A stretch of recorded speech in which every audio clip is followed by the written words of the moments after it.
by making cattle. This guy again.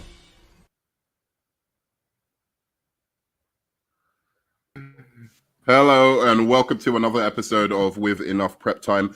I'm your host, the Nerd Man, and today we will be talking about Whoopi Goldberg, her latest comments on the Holocaust.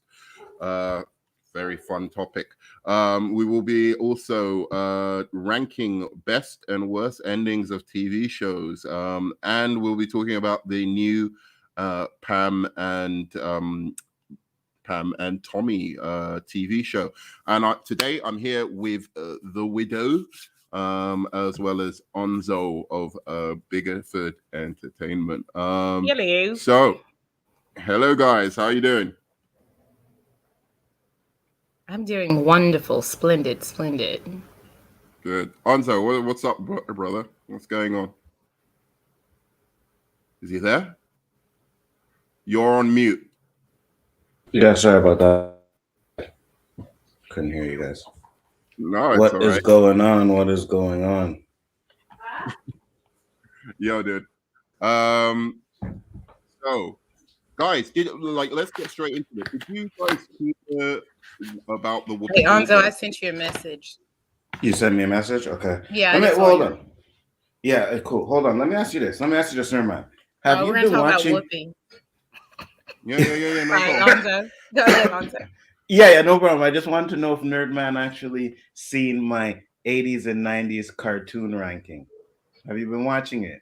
Because that's a real ranking. What are you talking about? Which 80s and 90s? You did one? See, you haven't been watching. I've been doing one. For the I past went back. few I days. have to watch the replay because Danny sent me like the links to it, like in a DM, and like when I woke up, like I've been watching. Like I have to finish the first one, and then, so I've been watching it. Just let you know, Onzo, I'm checking the replay out. Okay. I appreciate it. I watched your stream I watched your stream last night too. I watched it. My one is. Why aren't you in the chat though? What the hell's going on? You're not in my chats no more. Also, see what happened was, I was about to be in your chat, and then I saw something, so I was just lurking. Okay. I got you.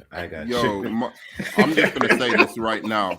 My one was the realest one, and the truth is, I'm not gonna let some fucking hippie, Onzo's a hippie, fans come in and ruin my fucking list. Okay, it's not gonna happen. You were talking about not me. on my watch. I'm like a fourth of a hippie. Onzo is like zero hippie. You know what I mean? All their fucking hippie new age ideas and shit. Onzo is Onzo's the OG. You know what I'm saying? Appreciate Canada. It. You know? my ranking is called the real 80s and 90s rankings, not that Nerdman and Paul shit. Wait a second. By the way, is Spawn number one? Because if Spawn isn't number one, you've already fucked it up. No, we still haven't finished the first round because I had over 200 cartoons on there. Jesus Christ. All right, I'll watch it definitely. Danny only goes for an hour and a half, so. Yeah, right. What's good, man? All right, so on to Whoopi Goldberg. By the way, I don't think you're gonna like what I have to say on this. I can't wait to hear what you have to say. It's interesting. So, Narcissus, and I want to hear what you have to say about this because I'm very interested in your opinion, Narcissus. He basically was asking, can we actually take some time to talk about it? And I was going to talk about it myself anyway. So I'm curious to hear what everyone else's thoughts are. But just to give some kind of intro, we'll just watch a news segment of what actually went down. Mm-hmm.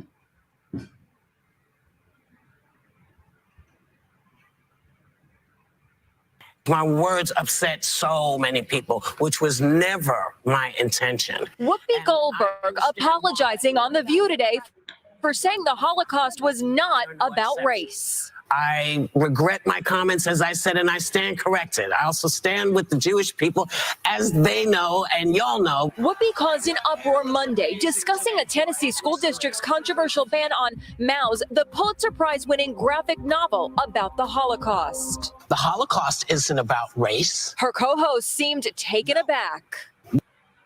No, it's not about race. It's about a different race. But it's not about race. It's not about race. What is it about? Because it's about man's inhumanity to man. She also characterized the slaughter of 6 million Jews like this. This is white people doing it to white people. Yeah. The response was swift.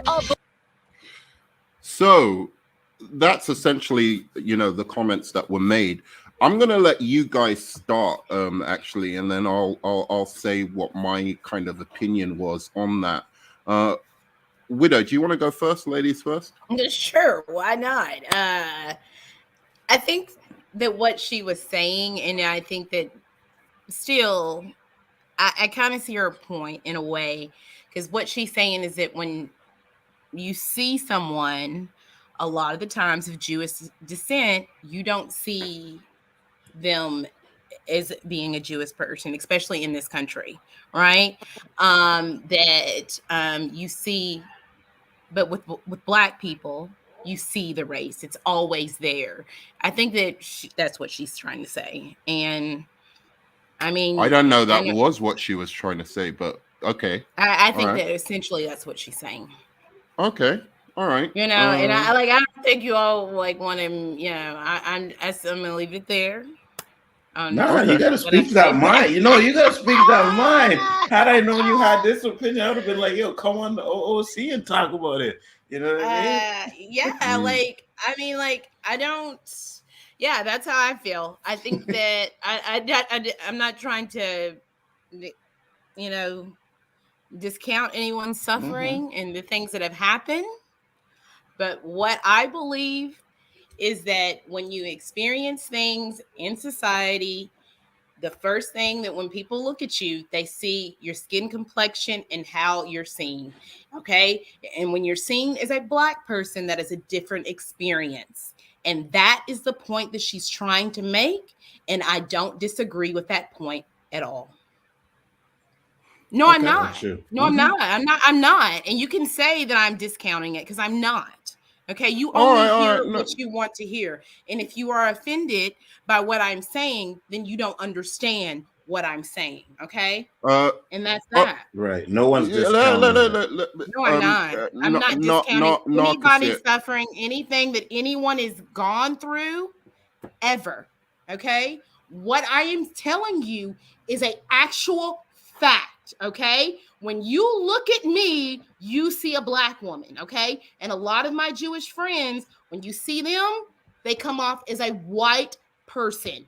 That is what I am saying. Okay, well, let's not wait. I want to I think that's the heart of what she's saying there. I want to contextualize this a little bit after. I want to hear what Anzo has to say. And Narcosit, stay with me because I want to hear everyone's point of view on this. So I respect your point of view, and I respect that you come from a Jewish background, and I absolutely think, obviously it goes without saying, Jews, you can call historically, it ignorant if you want, because I'm not an ignorant person, okay? Yeah, let's not go for the name calling. Really, right. It's unnecessary. It's not ignorance. Okay, I'm speaking how I feel and how I see it. It's not ignorance. Okay. Okay. All right. Let's not take it personally for now. I will address Narcosis because I know I didn't want to get into it because it's like a very explosive kind of topic. But I'm trying to chill a little bit these days. And I can completely. And I'm not trying to be offensive at all. I'm really not trying to be offensive. I'm not. I just want to respond to his. I'm not trying to be offensive. And maybe that's a conversation that I need to have with someone else because I'm always about learning things. But I am telling you from my experience, Okay. And that's the only way that I'm seeing it and I perceive it. All right. And that is that. And Ashley is kind of correct, because unless it's an Orthodox Jew, would you really be able to see someone on the street and say they're Jewish? No, because you know what I mean? With black people, you can see us directly. Yeah, that's a black person, you know? But at the same time, I completely understand what Whoopi was trying to say as well. Maybe she came off and said it wrong, you know what I mean? Or in a way that offended people. But I also heard that she threatened, or I don't know if it was true, but she literally threatened to quit The View because she was suspended for 2 weeks. And I'm like, that's kind of bullshit, because you got to understand, when you have a platform like you do, you have to educate yourself before you talk. And that's what I think what Whoopi didn't do. And one last thing, when did she get so fucking fat? Yeah, really unimportant little. But I'm just saying, like, okay, look, let me say, really apologize. I want to say that she should have really apologized. Yeah, and I understand that, and I'm not discounting any of that, because I know that people were targeted based on their features and how that they looked, right? And it was all about a dominant pure race. I'm not talking about the Holocaust at all. Okay. That's let's make that very clear. I'm talking about now in this world. Okay. Okay. I that's not what I'm doing. Okay. Let me respond, because I want to respond to Narcosit and what he's saying here. And I do thank you. Like, you apologized as well. You know, these are my guests. Let's try and we're just trying to have an open conversation about a very sensitive matter. So let's be open to hear what everyone has to say. No one's necessarily right yet, and we all can be educated, you know, on this topic. Yeah. We all can learn shit. So here's my thing. Now, the Holocaust was absolutely about race. There's no doubt about it. There's no argument about that. It was absolutely 100% about race. She should have never said the Holocaust was not about race. That being said, the deeper philosophical point that she was making, that even still, even though just like slavery was about race, you know, a number of other things, you know, genocides throughout history have been about, you know, race, or, you know, some other kind of thing like that. Nonetheless, the central theme of human beings killing, torturing, murdering, doing horrible, nasty things to each other is about humanity's inhumanity to each other. And I think that's the point where I don't get, like, I get that she should have been called out about claiming that it wasn't about race. She should have said, it's about race, but it's also about man's inhumanity to man, right? Yes, she should have said correct. that the two things, you know, don't conflict with each other. But I don't get that people don't see that that was really what she was trying to say.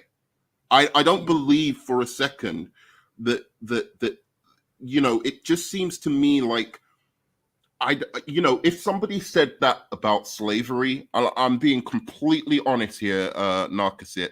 If somebody said that about slavery, and I knew that person, like, for instance, if someone like Noam Chomsky, or fucking, you know, somebody who I know isn't racist, and for their whole life has been preaching against, like, you know, this kind of stuff, you know, these horrible incidences happening in humanity.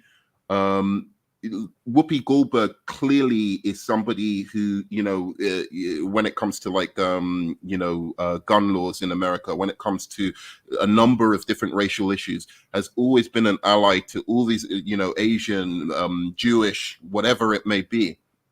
So why do you think all of a sudden, because she makes this comment where she's trying to make a philosophical point about humanity, that all of a sudden she's a racist?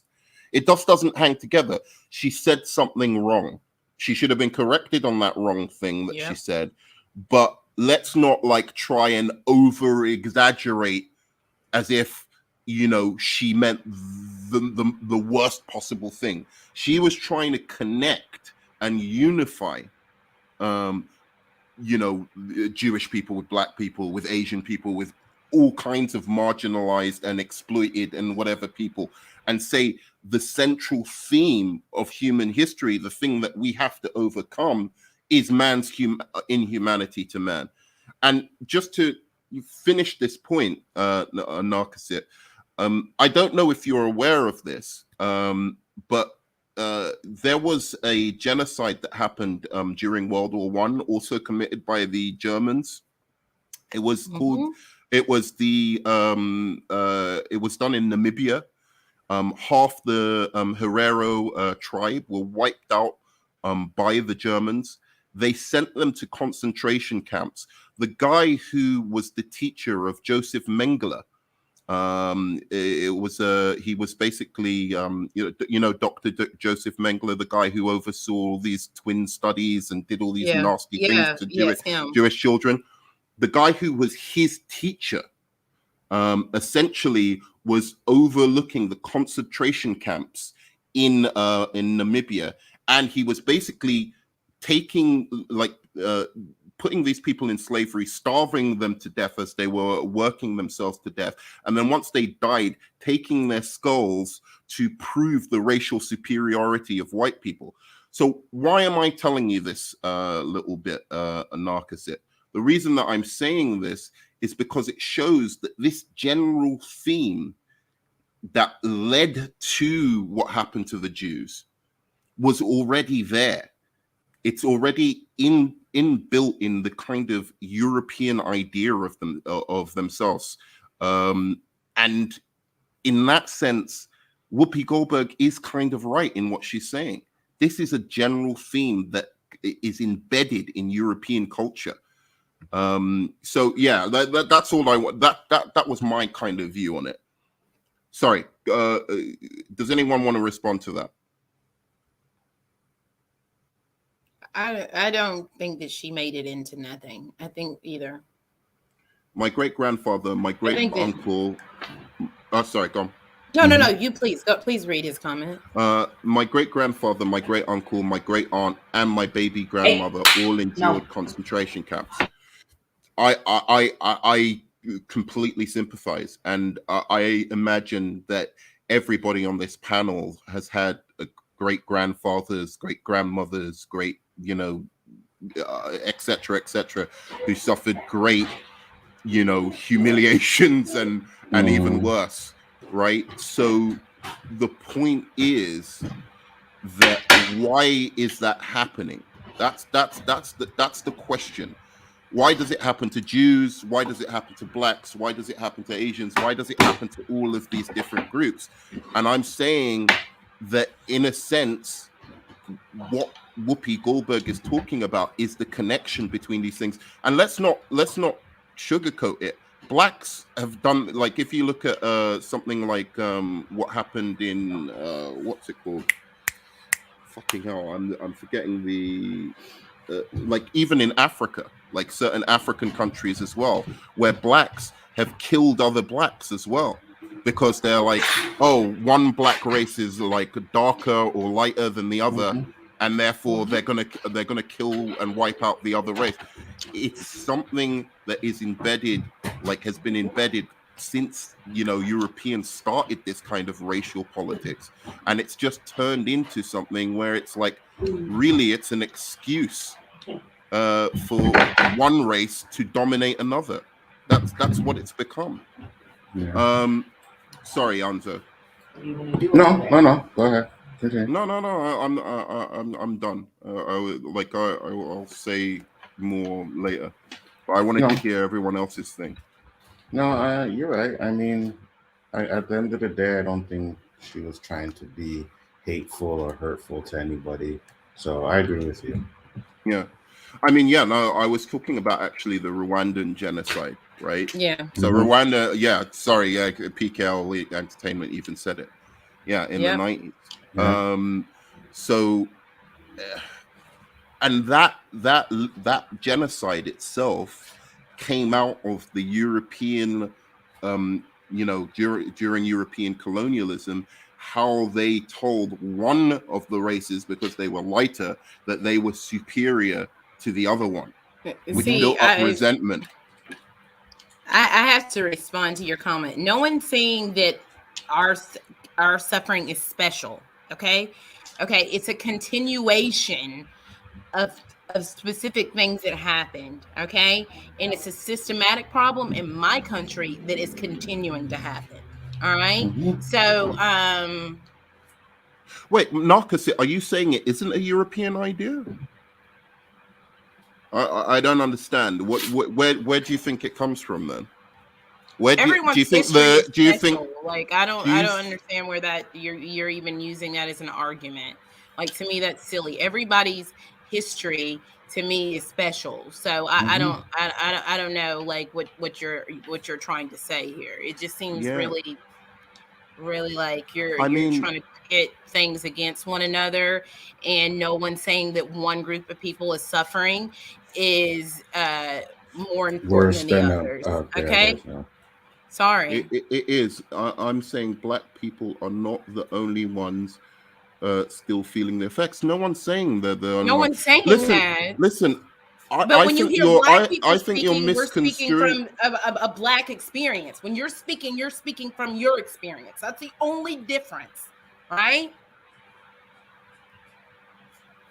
I again, Narcos, I mean, you're like. I want to respect everyone's views here, but I don't think we're coming at you like you're coming at us. I'm just going to say this. Hannah Arendt, who is a Jewish woman, I hope you've heard of her. Even she identified colonialism as the practicing grounds, colonialism in Africa, as the practicing grounds on which the system that was used to kill the Jews, where the Germans started taking things that were used as colonial practices on their own people, right? On their own people, i.e. Jewish Germans, right? She even identified that it was those practices that were imported over from these colonial countries back to Germany, and then they used it on the Jewish people themselves, or they used it on their own people. They, instead of turning to other countries and saying, oh, now these guys are the enemies, they said, now we've got internal enemies, now we've got communists, now we've got deviants, now we've got gay people, now we've got Jewish people, and anybody who wasn't pure German. That was the kind of thinking, and that's why I'm saying it's European thinking. That was the kind of European thinking that did lead to this genocide. And it wasn't just the Germans doing it. It was Belgium. If you look at what the Belgians did in the Belgian Congo, it's very, very, you can see a direct line from what happened. And I'm not saying one is worse or better. I'm saying that they're connected. It's that I don't. So if you think that it came from somewhere else rather than Europe, please explain to me where you think it came from, because I'm not sure. Eugenics, the idea of eugenics came from European thinking, came from post-Darwinian thinking. So I don't. Anyway. And like I said, I don't think anyone's really defending what she said. We're just trying to give you a context that she didn't probably mean it the way it sounded or the way people are taking it, you know? I think that the what she said was absolutely wrong, but I don't think that that's what I think that she in that moment said things and it was worded incorrectly. All right? Mhm. That's what I believe. All right? Oh, I'm not defending what she said, Anarchist. I specifically said that I don't. It's a question of what someone intends to say, or their intention behind what they're saying can mitigate a little bit of the response. So, for instance, if she had have said, the Holocaust wasn't about race, and really what it was about is just like white people being assholes to each other or something like that, then I would have been like, or that's not even a good way of putting it. Like, if you can clearly see the intention of someone, like everyone is flawed.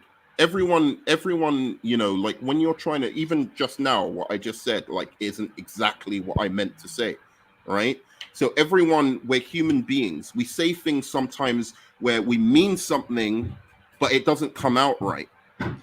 And that's very, very different to being blatantly trying to be offensive and trying to, you know, be dismissive of somebody's suffering. That's a completely different scenario. And I don't think she was trying to be dismissive of what the Jewish people went through. I think she was just being very insensitive in the way she worded what she actually meant.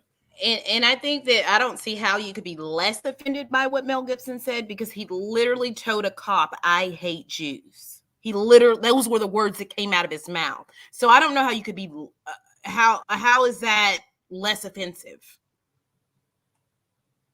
Gina Carano offended you less. I'm fascinated by that. I really don't understand how. I should, like, yeah. I just think people are too sensitive. You need to stop getting offended by what ignorant and stupid people say. You know what I mean? If you don't like what they say, don't listen, don't watch them. But, you know, it's like, oh my God, we're offended by this and offended by that. I could watch a show where some guy comes. No, he did say that. He did say that to a cop when he got arrested for drunk driving. He absolutely said that. Check the facts. He said it. Yeah, he did. He did say it. He did say that. He absolutely said it. Look, remember, for example, Kramer. Remember Kramer did that little thing and he came on and he was talking all, you know, N-word this and N-word that. I didn't like what he said, but I didn't get offended by it to where it's like, oh, no, this and that. And it's not worth the time to get offended by everything you hear, read, or whatever, man. Just brush it off as someone stupid, someone ignorant, someone this and that, and just move on, man. You know, and that's what I agree with as well. I really do. I think people are far too concerned with what these kind of celebrities have to say. Mm-hmm. Like, I'll be honest, like what the tirade that Mel Gibson said about black people, right? I wasn't even offended, dude. Like, I just thought he was a fucking idiot. Like, right, I was just exactly. like, oh, you're an idiot. Move on. I'm not gonna watch your. I'm not gonna like really like, you know, go out of my way to watch your films or anything like that. That's it. That was my response. I don't give a shit. I'm not gonna like go on, you know, something like you know, sending letters to him and, you know, or letters to news stations saying how offended I am about it. I don't give a fuck what some dude says. He's just some dude. Facts. Like I'm more offended by the people that then take those comments and they weaponize them for their own political or their own gain in specific ways. You know, their own. That's when I get offended. You know, that they like want to stand up for a cause and be like all supportive on this one specific issue, you know, because it fits into their narrative, right? But when someone maybe on another side has said the other thing, they're easily able to let that go and shrug it up underneath the rug. You know, in my opinion, it's just like, you know, Jimmy Kimmel wore blackface. I thought it was not a segment when he did it, but I'm not offended by it.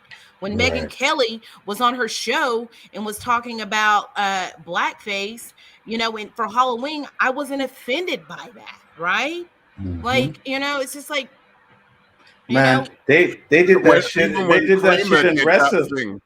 Even when Kramer did that thing, what's his name, Michael Richards, I literally watched it and thought it was fucking hilarious. I not that it was funny what he was saying, like as in, oh, I'm laughing along with his joke. I thought the situation and like just how absurd it was, like and talk about like what a fucking fool on your face, like a fucking clown. That's what I found amusing about it.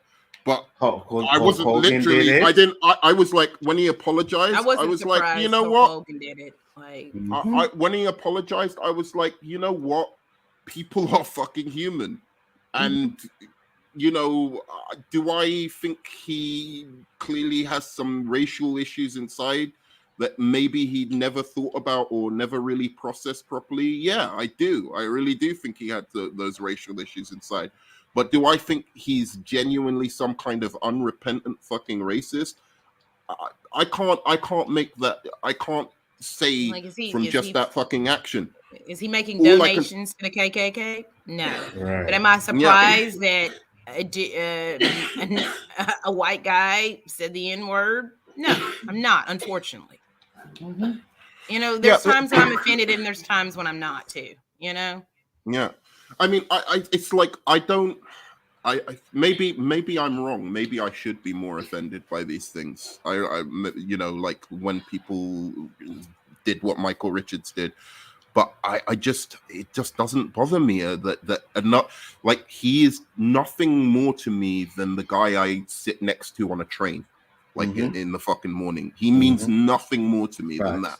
Facts. You know, I don't deify or like worship these guys so that like when they say anything, like I'm super disappointed in them. I just think, dude, I'm human. I've probably said some offensive things myself. I didn't mean them. I'm not some racist. I'm not some fucking sexist or whatever.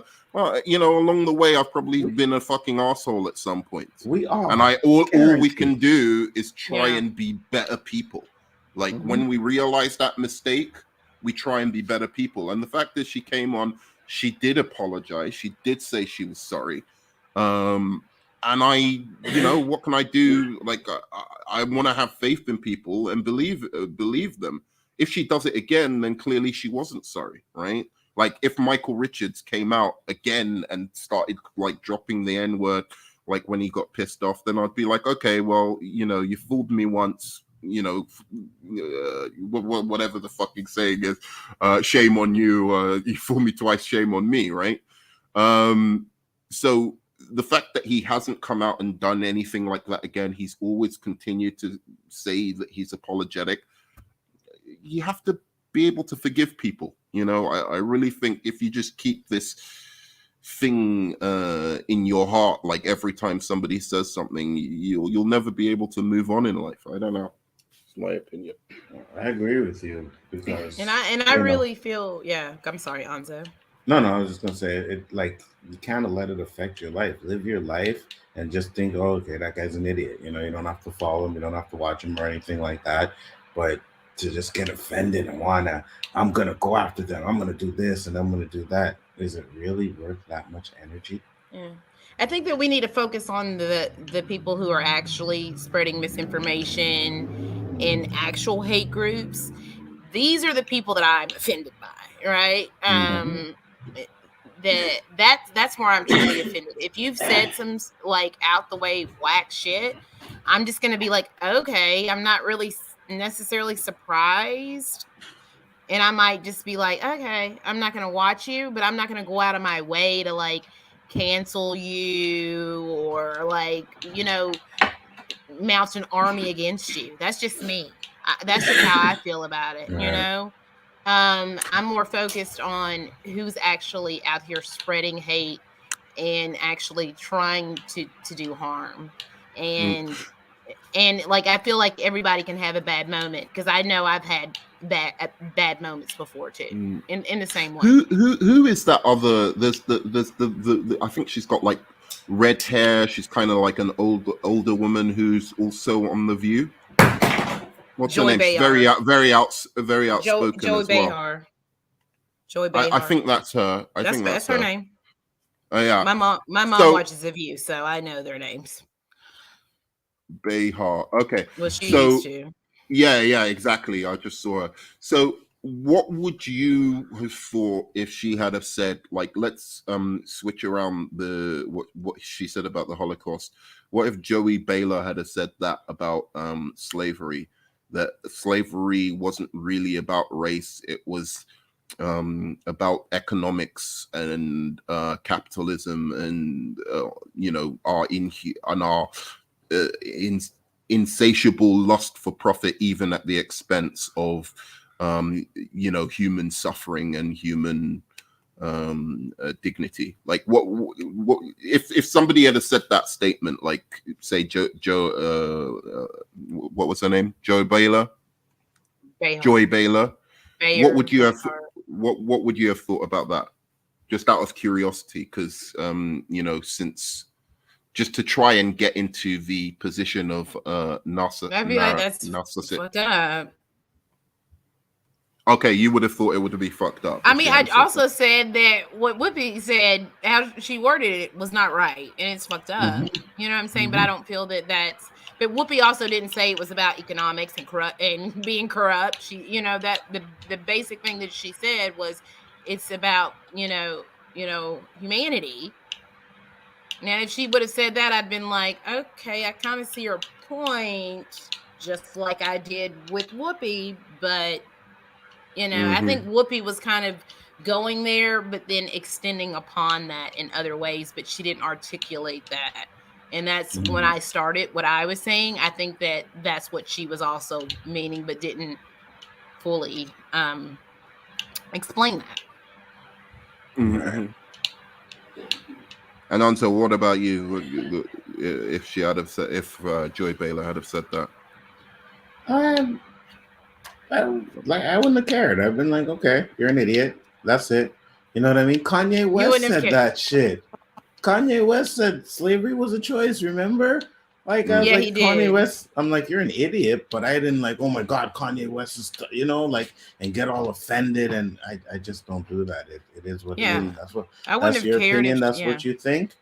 I don't care. I wouldn't be like she needs to be fired or anything like that. I'd been like, that's a messed up thing to say, because some of those things are true still. Yeah. About slavery. Yeah. What about you? So you can't discount some of those things that you brought up. Mm-hmm. I agree. I would have just thought again the same thing, which is that is a true statement, but the second half is a true statement, i.e., that slavery was about capitalism, its expansion, and that the lust for profit to the degree that actual human beings who were searching for that profit disregarded even terrible human suffering, because that's the goal of capitalism: make as much money as possible. And if you have cheap labor, that's how you do it.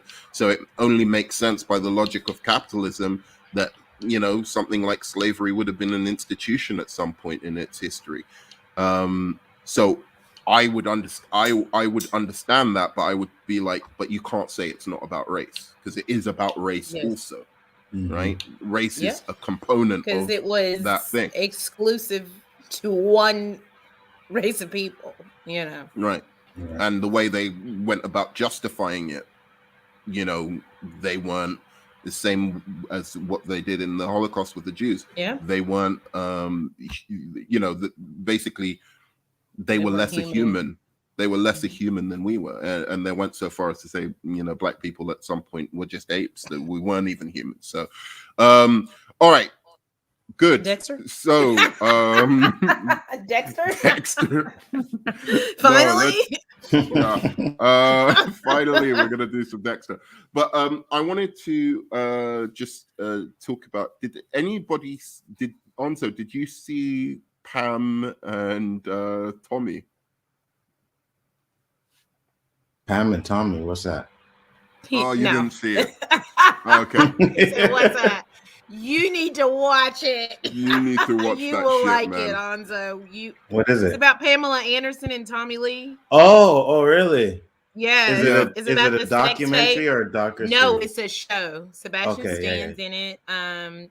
Seth Rogen is the executive producer. He's in it. And Lily James, is that her name? I always forget her last name. I think it's Lily James. It's on Netflix? It's on Hulu. On Hulu. You have Hulu? Okay. Yeah, no, but I don't need Hulu to. You got that Onzo vision. Yeah, exactly. Got that Onzo vision. Yeah, no, this show is really funny, and fucking hell, Sebastian Stan is killing it. Oh, He's killing it as fucking Tommy Lee. And Seth Rogen's really good, and Nick Offerman's in it.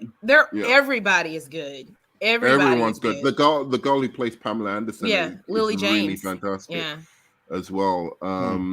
But yeah, like it's kind of silly because I honestly really second episode. Like, oh my god, it's true that is raunchy. But I honestly, truly don't give a shit about Pamela Anderson and fucking Tommy Lee's sex tape.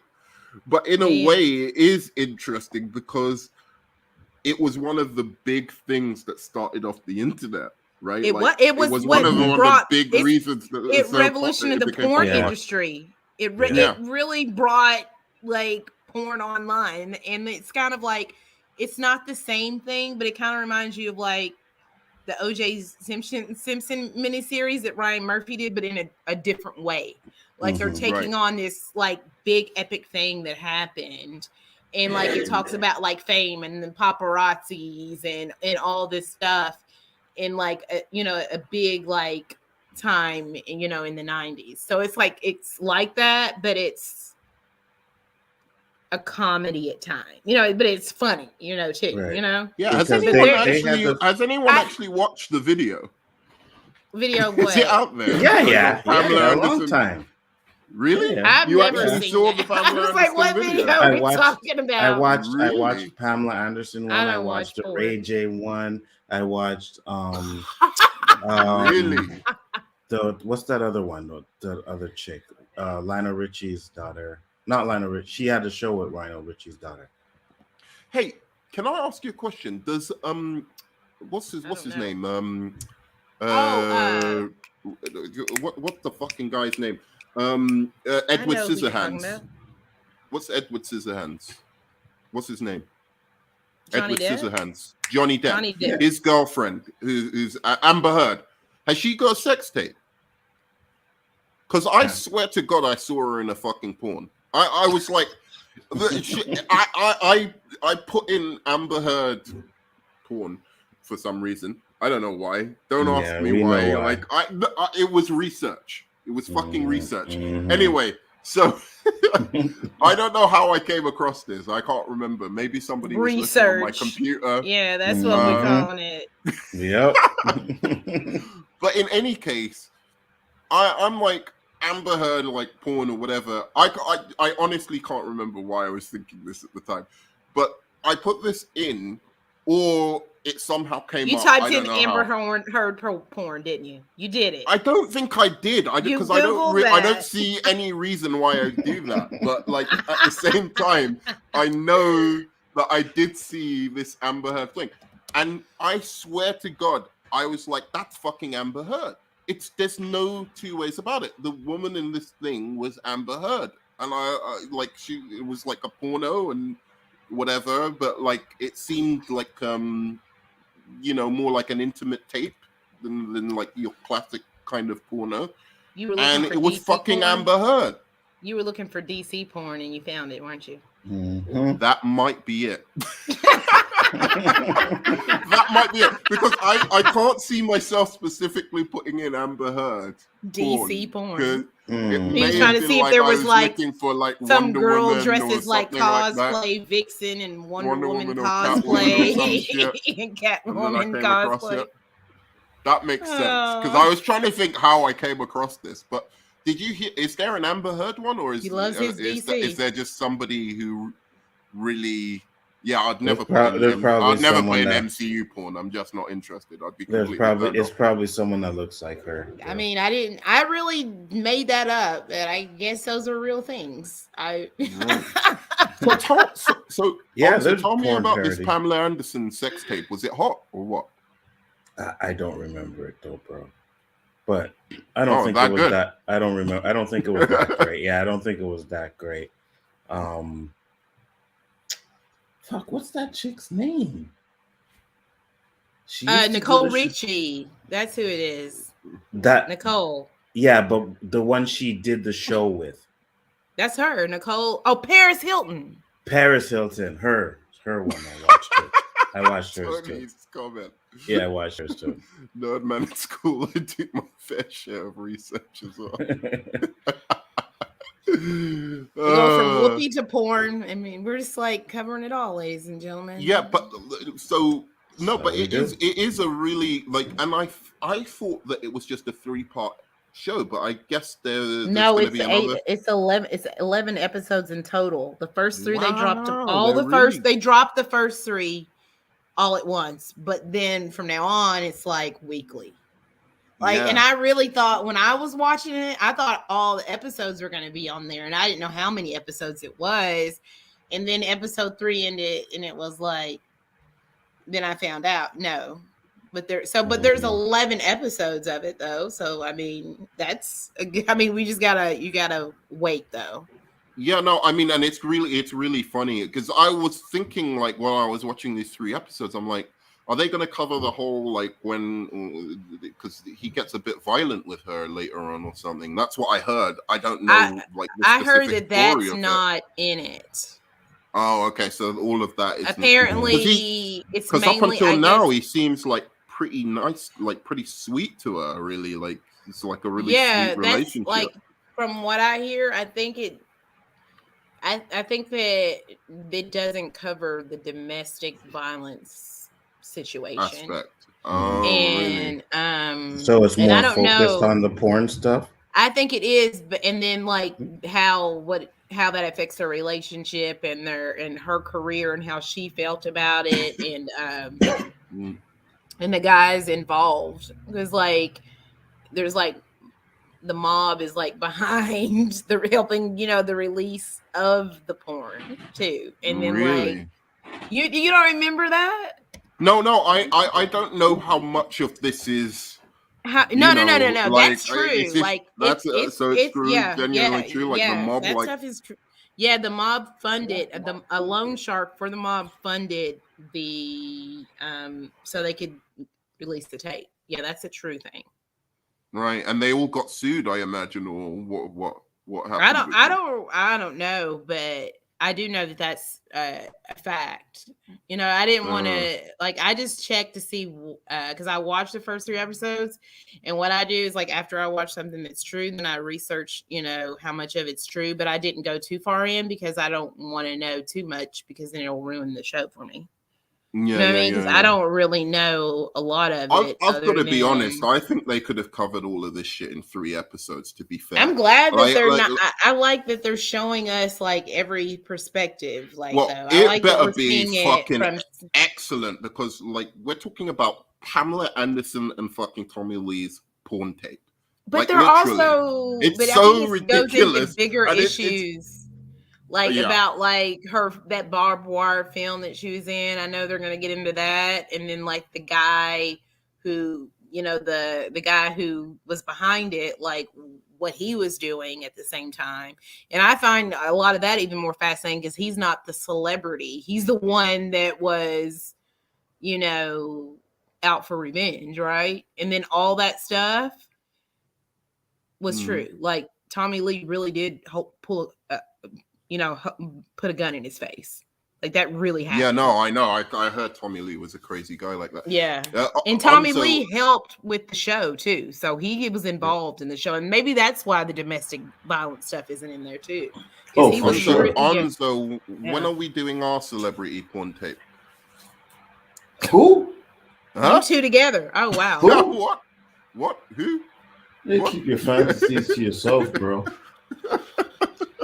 They keep their fantasies to yourself. But we have to rank the celebrity porn tape. So you have to rank them. You're the expert here. Who's there been? There's been Pamela Anderson and Tommy Lee. Yeah. Who else? R. Kelly, Ray J. R. Kelly's one not. Count R. Kelly's one. That's fine. Why not? That's a kid. But he still had one. You asked who had one. Dude, I'm just you just asked who had one. That's all I was saying. You don't have to validate it. The views and the comments of the guests on my Whoa. show may not necessarily no. reflect the views and comments. What? You asked who had one. That's not a fucking. That's a criminal fucking thing. Dude. Anyway, Well, let's forget he about got Kelly. off. Let's He not. got off. Did he get off? On the first one, yes. Well, And let's he's got move away like from he R. had Kelly made with like the young 15 girls. more sex Yeah, tapes. no, he's an idiot. Yeah, let's No, move he's away from R. Kelly with the young one. That's gross. So other than Paris other than Hilton. Pamela and Anderson and we'll forget Paris about R. Kelly. Hilton. I saw the Paris Hilton one. I saw that. She's bad in bed, dude. She's boring and lazy. Yeah, she didn't even look like she could give good head. Yeah, that was no. I'm serious, Widow. Look, I know what you're thinking. You've probably not seen it, right? No. I imagine. Okay, and I know what you're thinking. What pervs, right? But I'm serious. Like it was. Actually, I could look at her. It was actually my older person, brother. So. It was actually my older brother who showed it to me and told me about it. Sure. I'm deadly serious. Yeah, I'm my older brother. You know what I mean? I didn't have to go on the internet and be like, "Oh, Pamela Anderson." I don't look up that kind of shit. But I'm just saying. You looked up Amber Heard one. I did that was a mistake. I shouldn't have said that. Right? That wasn't really what I meant. But like I swear to you, Widow, if you ever watch this thing, you'll just be critiquing her technique. It's just really weird.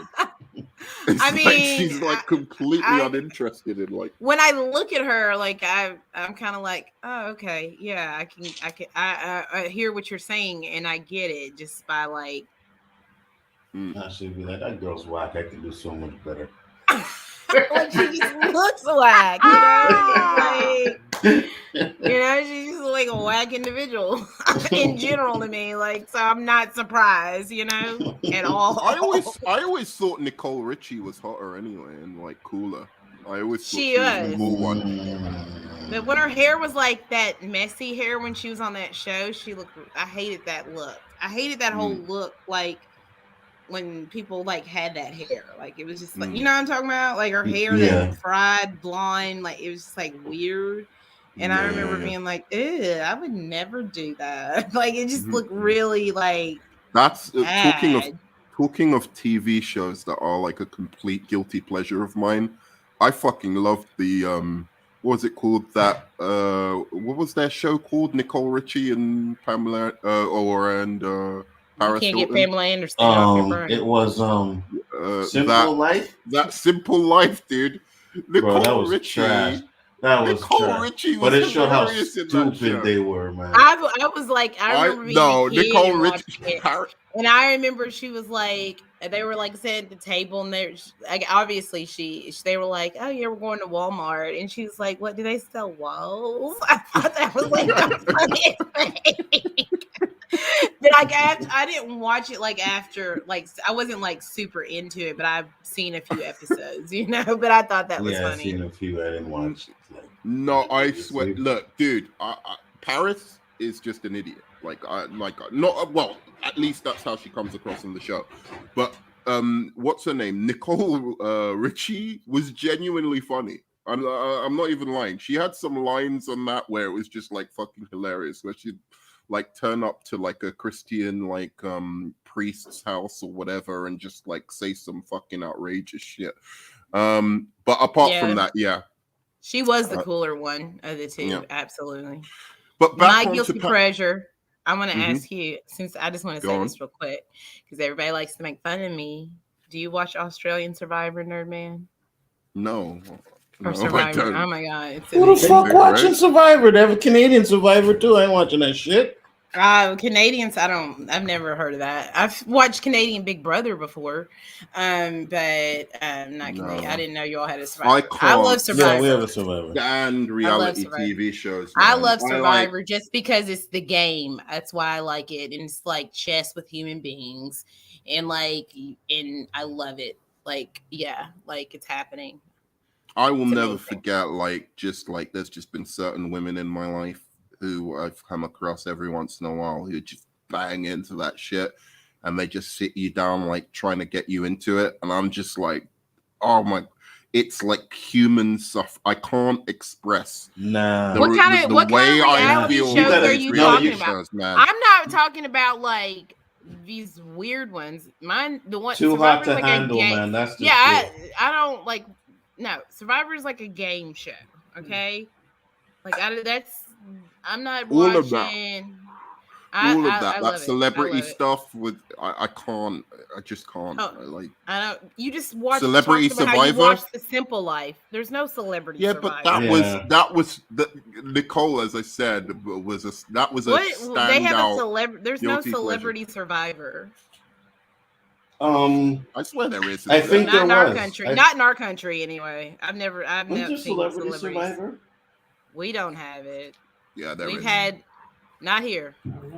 We I had thought there was. they had like past winners come back for Winners at War, but there's never been like they've had like a like Jimmy Johnson and like specific celebrities have been on seasons, but they've never done like a celebrity Survivor. They do Celebrity Big Brother here, which I don't watch that.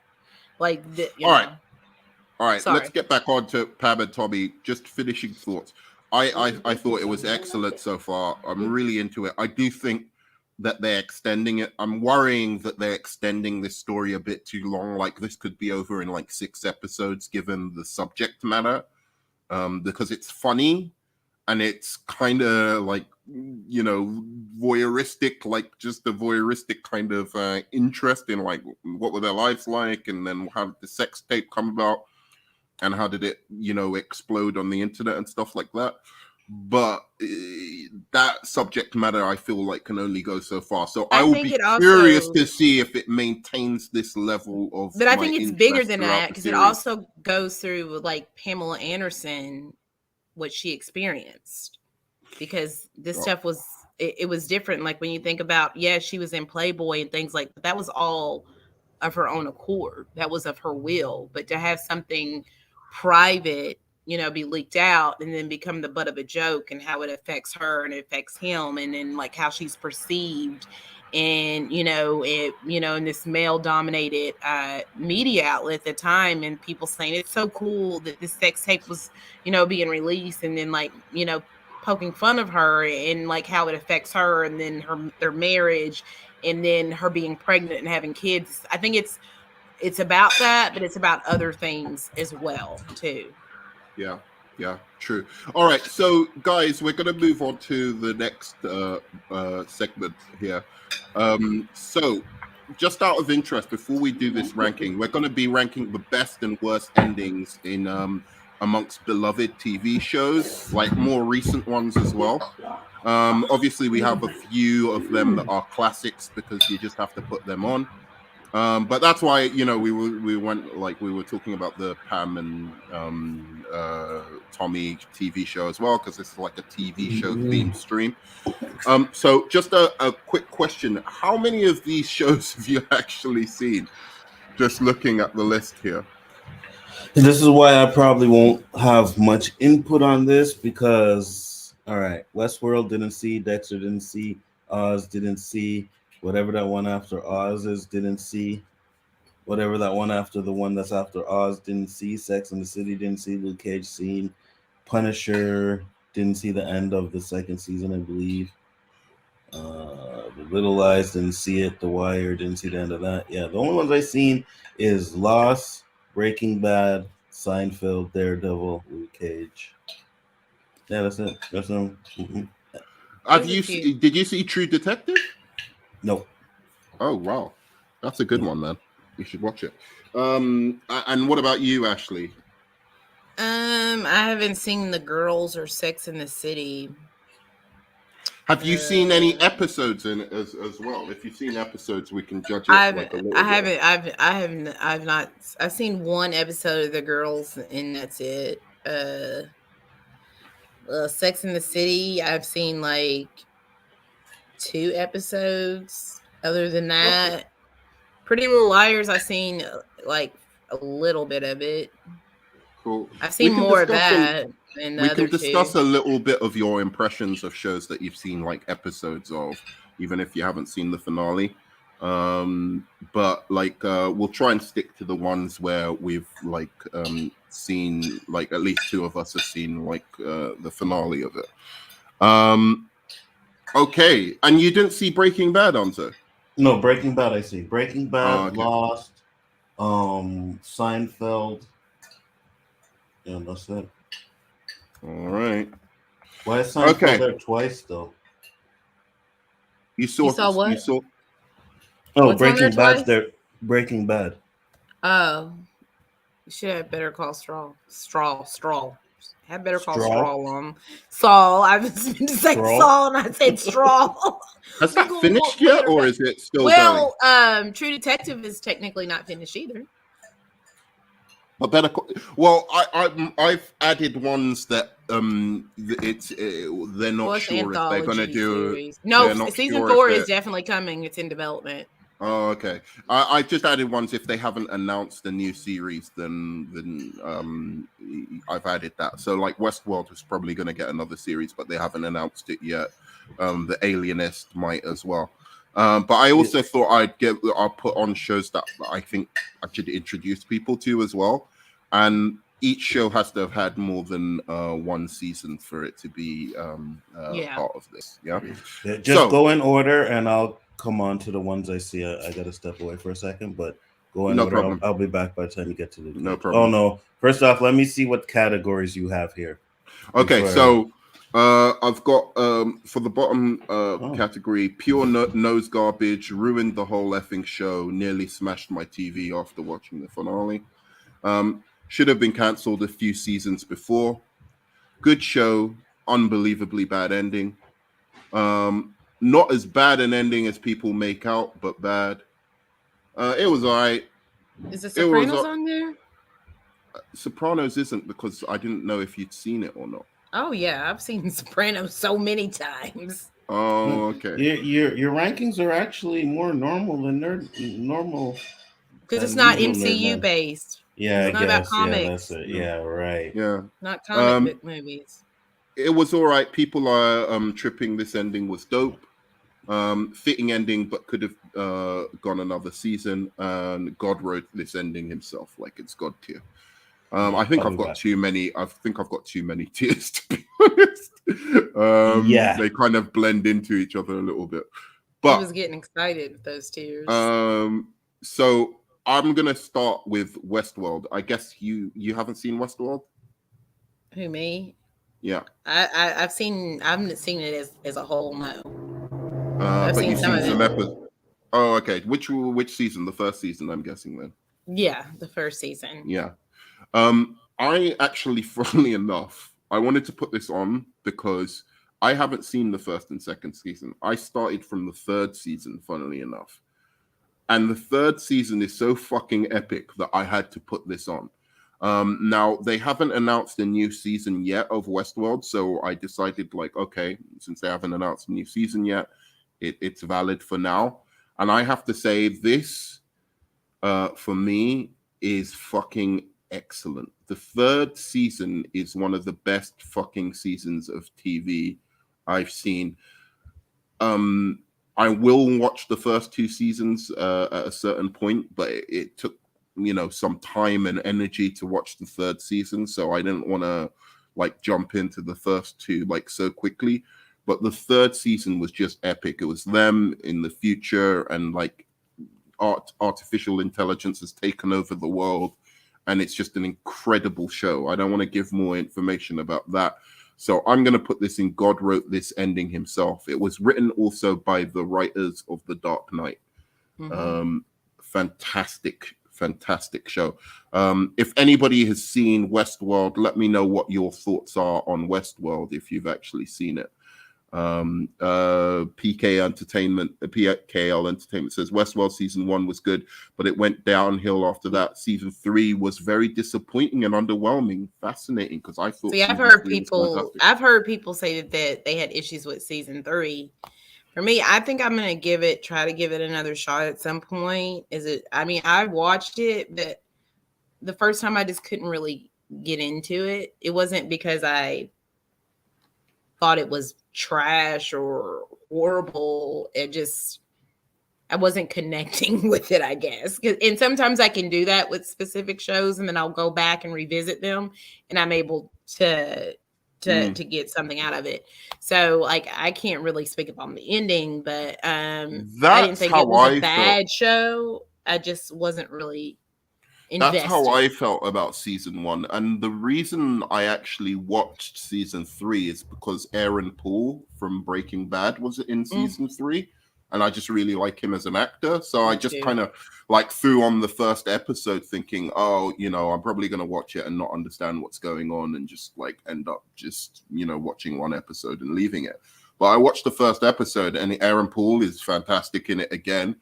And it's just, you can literally watch it from season 3 and it works as its own show. So I don't know how season 1 and 2 will add to it for me, but it was just, it's like, I would say like the guys from The Dark Knight wrote The Matrix. That's what season 3 felt like to me. Like if the guys from The Dark Knight, who actually wrote the show, had have written and directed The Matrix. It's like a more realistic, grounded version of The Matrix. So it's interesting. Okay, so on to Dexter. This may be a point of contention between the two of us. No, this is you can't use the new Dexter because that's a revival. Oh, we're using both. We're using both of their finales. No, because based on your rules and your terms, the revival is its own thing. Supposed to yes it is. All right, yes, for the sake of me, do it for me. All right, I'm just saying. I understand. I can understand your argument there, but for my sake, but we need to have two things of Dexter because I don't feel like I can't judge it as one whole. Okay, so where would you put the first finale of Dexter? Garbage, ruined the whole fucking show, nearly smashed my TV. Oh my gosh. Like I freaking like it really started in season 6 for me, right? And I was like, well, maybe season 7 will pick up. But it just to me just like became more of an issue. Like he like got lost at sea. He became a lumberjack. Like that didn't make any sense for Dexter as a character, especially his mother, you know, what happened to his mom. And now he's like, you know, it just seemed weird, you know, for me. And I didn't really like, I can't remember her name right now. Who was the stepmom? What was her name again? I don't. The psychiatrist. I didn't like the psychiatrist. No, I'm talking about his girlfriend. You know, she was a killer, and then he didn't kill her. Oh, right. When he started the relationship with her, I didn't know like. her name. Yeah, she was on that show, Chuck. She was a fuck ton better than his first wife, though. What was her name? I like the first wife better. What was her name, though? Just because of him and their relationship. Like her performance wasn't. Let me find the Dexter. I just like her as a character overall more than I like. It was Rita. Rita. Yeah, I liked Rita more than the new girl. I'm about to go off on both seasons. I'm gonna call it. Like, yeah, and it's I would have judged. No, talk about the first one because like I have. Okay, I'll talk about the first one first. All right, here's what I genuinely almost threw my fucking computer against the fucking wall. I'm not even joking. I imagine that I picked up my computer and fucking shook it. I was so involved in this show because of the first 4 seasons, right? Now, I'll tell you the truth. I saw the writing on the wall the moment they killed Dokes, and then secondly, when they killed Rita. I was like, dude, first of all, Dokes. Let me start with Dokes. Dokes was an awesome fucking character. I loved him, but he had to die. He had to die. No, he didn't. Yes, he did because he was on to Dexter. Yeah, but they didn't have to write it as him being on to Dexter that quick. They could have built up to that. Dexter. I liked it. They could have built up to that. And you know what I thought when I saw season 2 and it ended? I was like, oh shit, that's a really cool ending. I get it. Like So now they finished the show.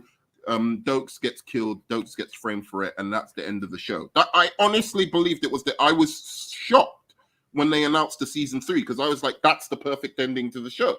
That's how the show either should have ended or he should have been caught. One or the other. Like that should have been the ending. Like they were onto him, but then he gets away, or they were onto him and they catch him, right? But then they continued the show, and fortunately, the writing was so good for the 3rd and 4th season that you could almost forgive that energy that Dokes brought to the show was not there, even though it was like, damn, man. I think because Dokes was I like, will agree with you. Dokes with this. was his Moriarty. It was like, I think they should have killed him in season 5, or it should have been season 6. Really, let's go. I think it was too early. Right. I do agree with you on that. But the fact that he died, I still agree with that point, but I would have liked for him to continue into the show, further. So I will give you that. Like his death was too early because he was such a great character. He really was. And he was the yin to Dexter's yang. That was the perfect thing. They were like each other in so many ways, but he just uncompromising in their principles, right? And he had a dark side to him as well, but he just was for the good side, like for the noble side, right? Yeah. So the fact of them coming, and we're going to talk about Breaking Bad later, because Breaking Bad has a character like Dokes in it, but he's not as good as Dokes, right? No, and he but makes the way farther. and the way they did their collision course was exactly how Dexter should have done. Yeah, they should have.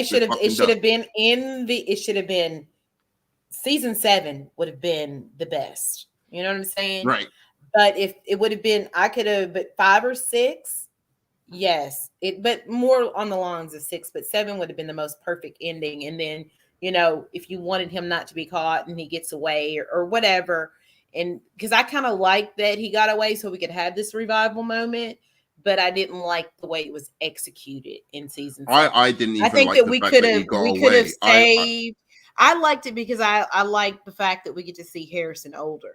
That's what I liked about it. I don't give a fuck about Harrison, dude. I do. I do because it's because it's like the cycle repeating itself. The things that Dexter saw as a child now has been revisited on Harrison, and I would like and for me the reason why I did want to was excited to see Harrison again is to see, does he turn out like his father? Even before, once I realized he was coming back, I was like, now does that trauma affect him the same way that it affected his father? Because he's been put in that same position, seeing his mother, killed right in front of his eyes, and what does that do to him? And is he able to experience things in a different way? Yeah. So for me, seeing Harrison come back, I'm glad that he survived. I just didn't like. But here's my problem with you, and this is. I'm gonna call you out now. I'm gonna say the bad endings of Dexter is people like yours' fault. Oh, it's my fault. Why? It's people like.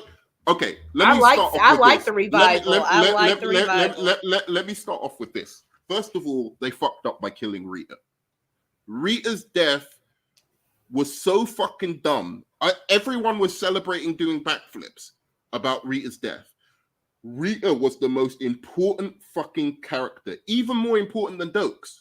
Like Dokes was one thing. I didn't like when she died either. I was like, dude, the whole show, because everyone knew, everyone and their mother knew exactly what the sister was going to do. Deborah Morgan was going to do when she found out that he was the Bay Harbor Butcher. There was no surprise to me that she was going to be like conflicted and that she would hide his secret for a little bit and whatever, because she was too close to it. Whereas Rita finding out was the wild card of like, what the fuck is Rita going to think? And again, this is the beauty of Breaking Bad. Breaking Bad did that correct. And that's why that story worked. And why I'm saying I blame you, like Widow, and Correct me if I'm wrong on this. I didn't like. I'm blaming you and people like you. Correct me if I'm wrong on this. You guys think of Dexter as a fucking hero. No, I don't. And no, he's a sick, psychopathic, I don't murdering think bastard who needed to get fucking caught. No. I do not think Dexter is a hero. Not at all. Okay. I liked the show, right? And I liked, I loved Deb, right? I didn't like Deb in the end, right? I didn't like what they did with her in season 6, and I didn't like any of that stuff with Deb. Deb was and I think that they ruined the character. Actress was fantastic. Oh yeah, she's amazing. And it was always, what's going to happen? Is he going to get killed? Is he going to get caught? Is he going to get away?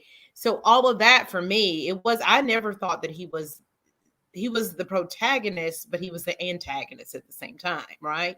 I never thought that he was like a champion and thought that, what he was doing was right. I feel that he was, a victim of a bad situation. And instead of, once he went to Harry, but let me finish, instead of Harry trying to actually help him, right, in a true and honest way, he enabled the behavior, right? And then this monster was created in this idea, and in his head, he felt like, oh, by me killing these people who are also killing other people who are getting away with these things, I'm the good guy. But it was in his delusional thinking, and I liked, and I loved, Harry coming, being there, and those flashbacks with Harry, even though I didn't agree with the things that Harry was doing to him, because he was, essentially destroying Dexter even further. So it was everything around it and his delusional thinking that made me really enjoy the show. I never thought that Dexter was a hero. Okay, but I get the feeling that the writers did think of him as a hero, and that's the problem. The Breaking Bad writers knew that Walter White was a fucking villain. And I think that, they thought that he was some weird... They were smart. They realized that, no, he's become a monster. There's no two ways about it. He stepped over the line at a certain point he became an unrepentant monster. And Dexter, like, I think still trying to rep Dexter online, still trying to go, like, in the last episode. I think the showrunner, who was the showrunner of Dexter? Wait. What was the showrunner's name? I'm asking you, because, like, I think that the change of Dexter being the hero happened once he left, because I never got that feeling until he left the show. I'm listening. I'm coming back. Just 1 second. Continue. I can't remember the name of the showrunner, and he left after season 4, I believed.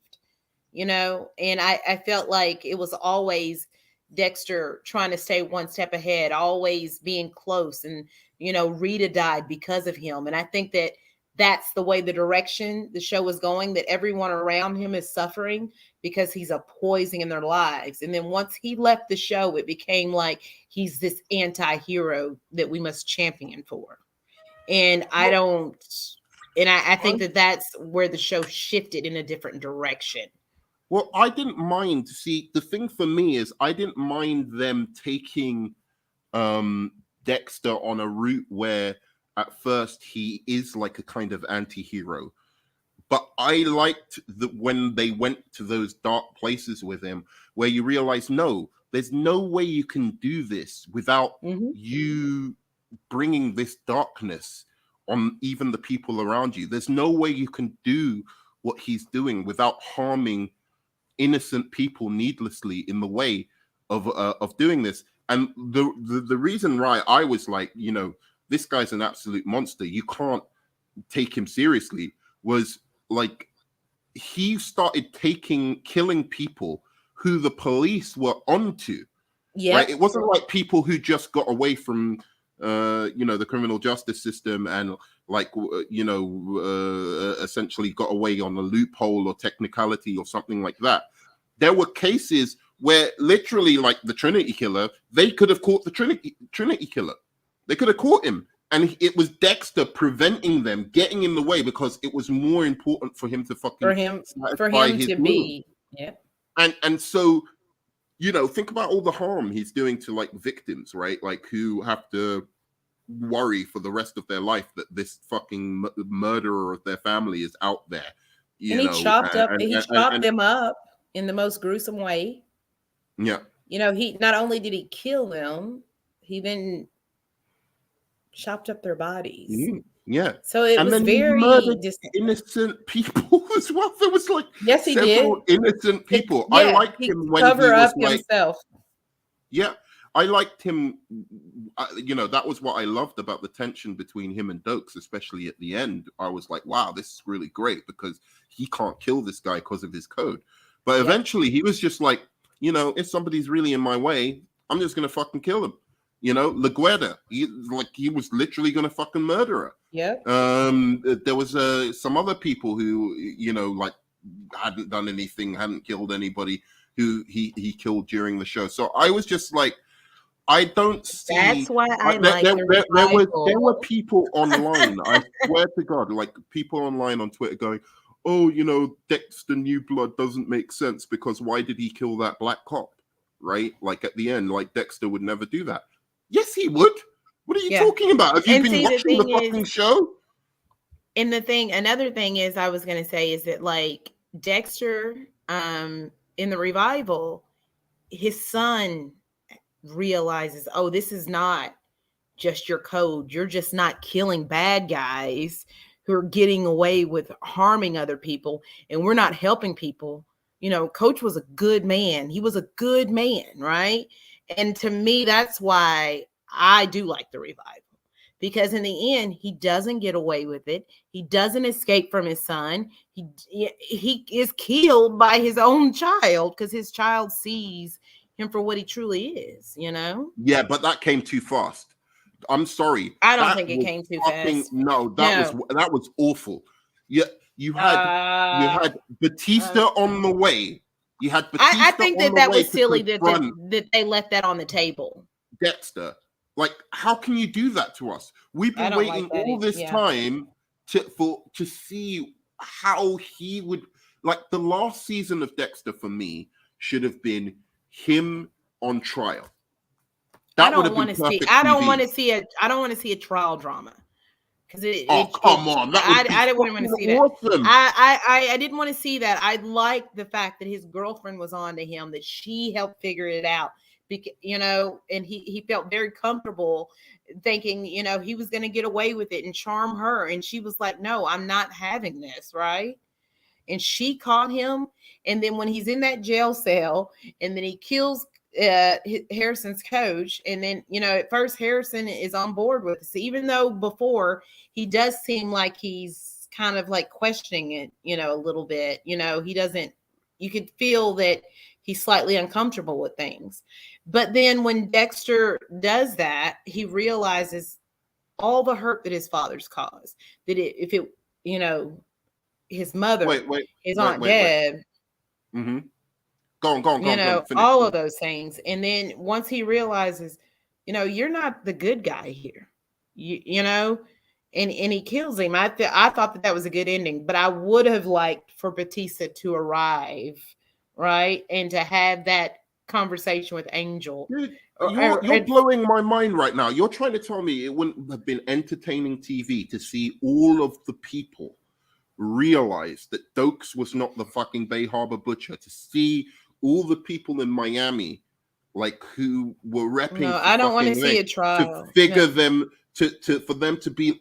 You don't want to see their reactions to finding out Dexter was the guy. I would have liked to see, but I would have liked to see Batista's reaction. You know, because he was his colleague. They work close together.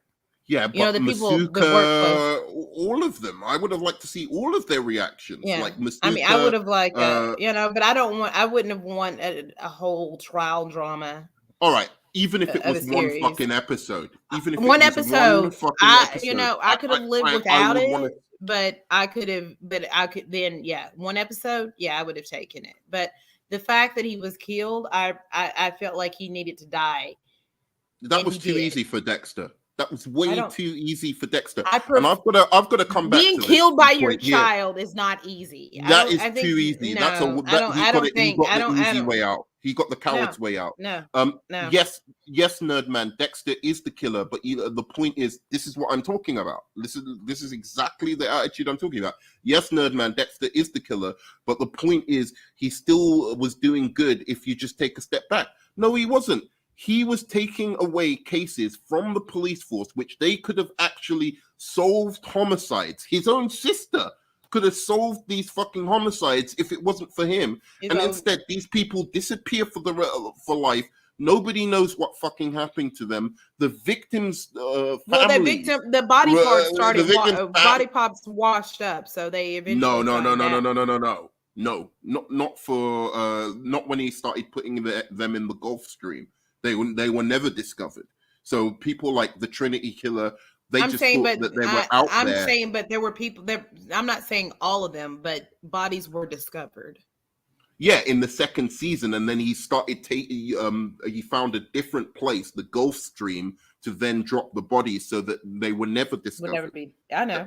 I'm just saying that it's not like all of them were not discovered, though. Right. Okay. So, but in general, what I'm saying is that these victims of these family, like the victims of these killers, are, will think that these killers never came to justice, and they could have been brought to justice because the police were onto them, but Dexter kept throwing the police off their trail so that he could kill them.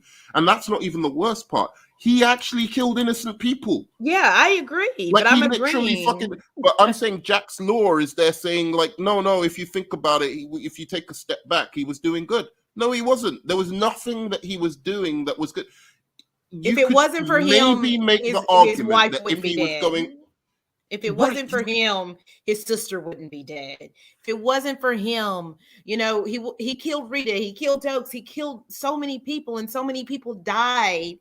Not necessarily, and some, like I said, some of these people didn't die at his hands, but as a result of the actions that he caused.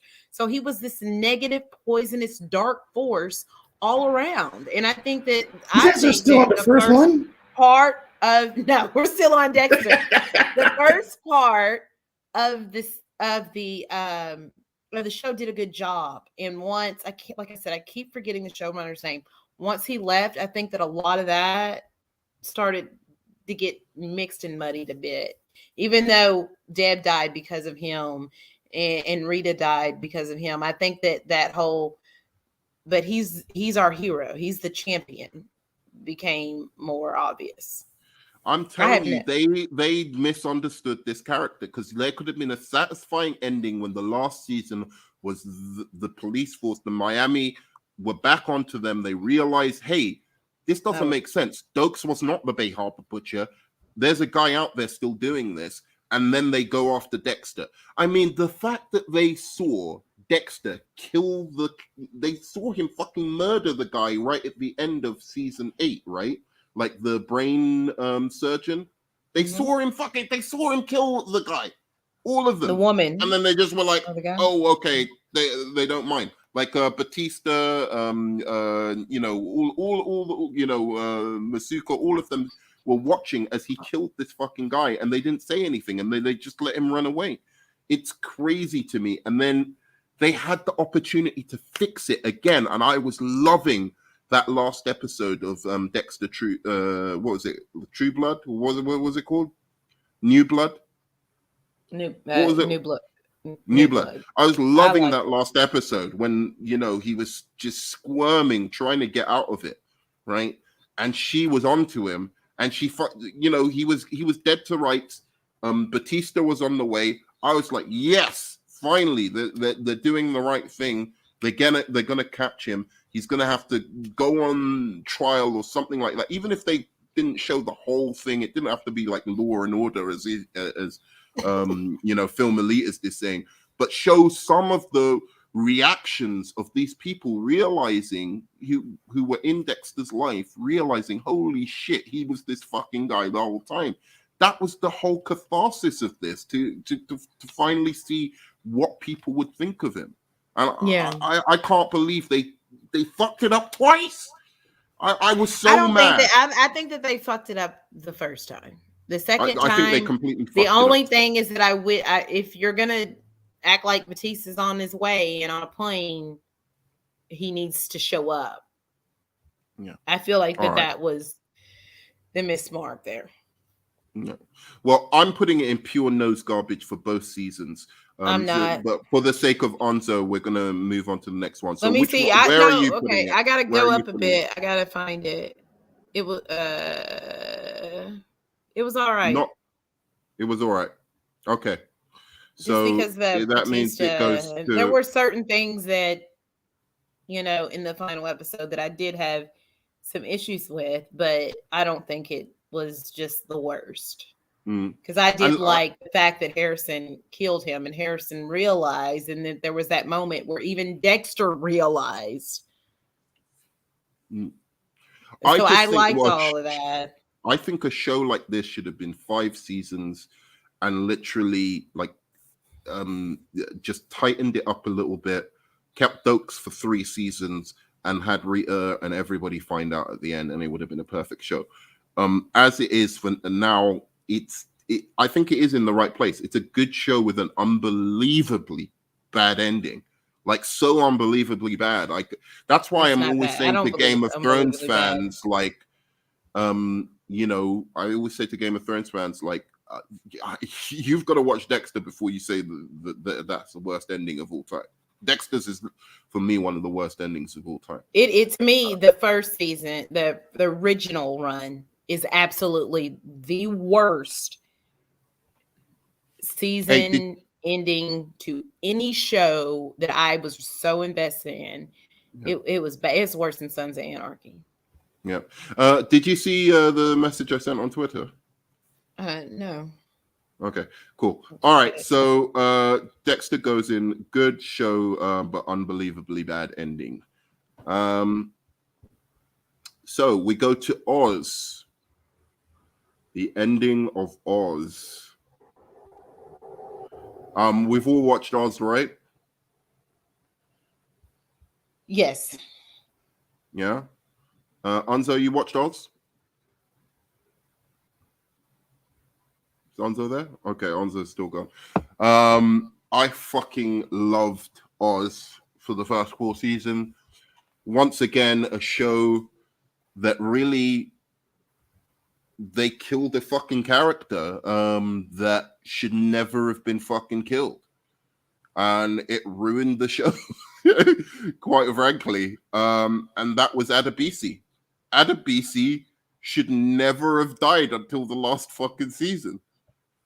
You know, as soon as he fucking died, the whole energy of the show just got taken out. This guy was fucking awesome. Talk about yeah, he was he was my spirit animal, like fucking King Joffrey over there. Dude, talk about an underrated villain on TV. I thought he was amazing. He had so much humanity to him, but was just the scariest fucking psychopathic individual you'd ever see. Yeah, I wouldn't want to go. Yeah. Yeah, you wouldn't want to be. No, I would be like, oh, I don't know. Dude, I'm not even lying. I'd rather be left with the fucking Joker. I feel like I agree. I feel like that. I almost agree. Like the energy did go. It just like it was like weird, right? Like once, like the whole energy of the show, just like was a bunch of swinging penises. Yeah, that was it. There was 2 characters you couldn't kill. It was Adebisi and it was the Irish guy, who they didn't kill. What was his name? O'Reilly and Adebisi.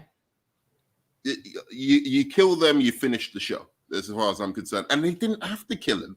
It just didn't even make sense. He could have just been injured in that last episode, and it could have been a cliffhanger till the next season. Adebisi injured. I just it blew my mind when they did that. And unless he just was like done with the show or something. Like that's I heard he was. No. Guy, mate, I just forgot. Sorry. Yeah, we'll send a link in. Don't worry about it. Okay, so I just got really into Dexter. I apologize, dude. But yeah, like Adebisi was yeah, like sorry, I got a bit like kind of taken off course. But yeah, like the finale of the season as well was fucking terrible. It was the most depressing thing I've ever seen, I think. What do you think, Widow? I agree. I just don't. I agree. I just felt like the energy was just like, it's like somebody, you know, when they get punched in the stomach and like their air comes out. It's what it just didn't seem like the same show to me, you know? And I didn't really, to me, he was like, I hated him. But I loved him. You know, that character that you hate, Dude, I but you didn't love even him. hate him. I fucking loved him. I loved every time he took out the fucking Italian but I loved gangsters. him. I was like fucking because he was like scary to me. Like he was so like in the sense that like he was the villain, but he's the villain that you hate, but you love him at the same. If that makes any sense, you know what I mean? It's like you're like, oh, you're so bad, but I love you for it. You know? Yeah. And I love the way the contrast between him and O'Reilly as well, because like they were cunning in very different ways. O'Reilly was like a rat, basically. He was like a little rat, like or a cockroach, like the ultimate survivor. Whereas Adebisi was like a fucking lion. Like he was the king of the jungle and just the smartest fucking, but like in a kind of like just predatory way, the smartest fucking guy in the room. And always they underestimated him. Right, he was a lion. He was a lion.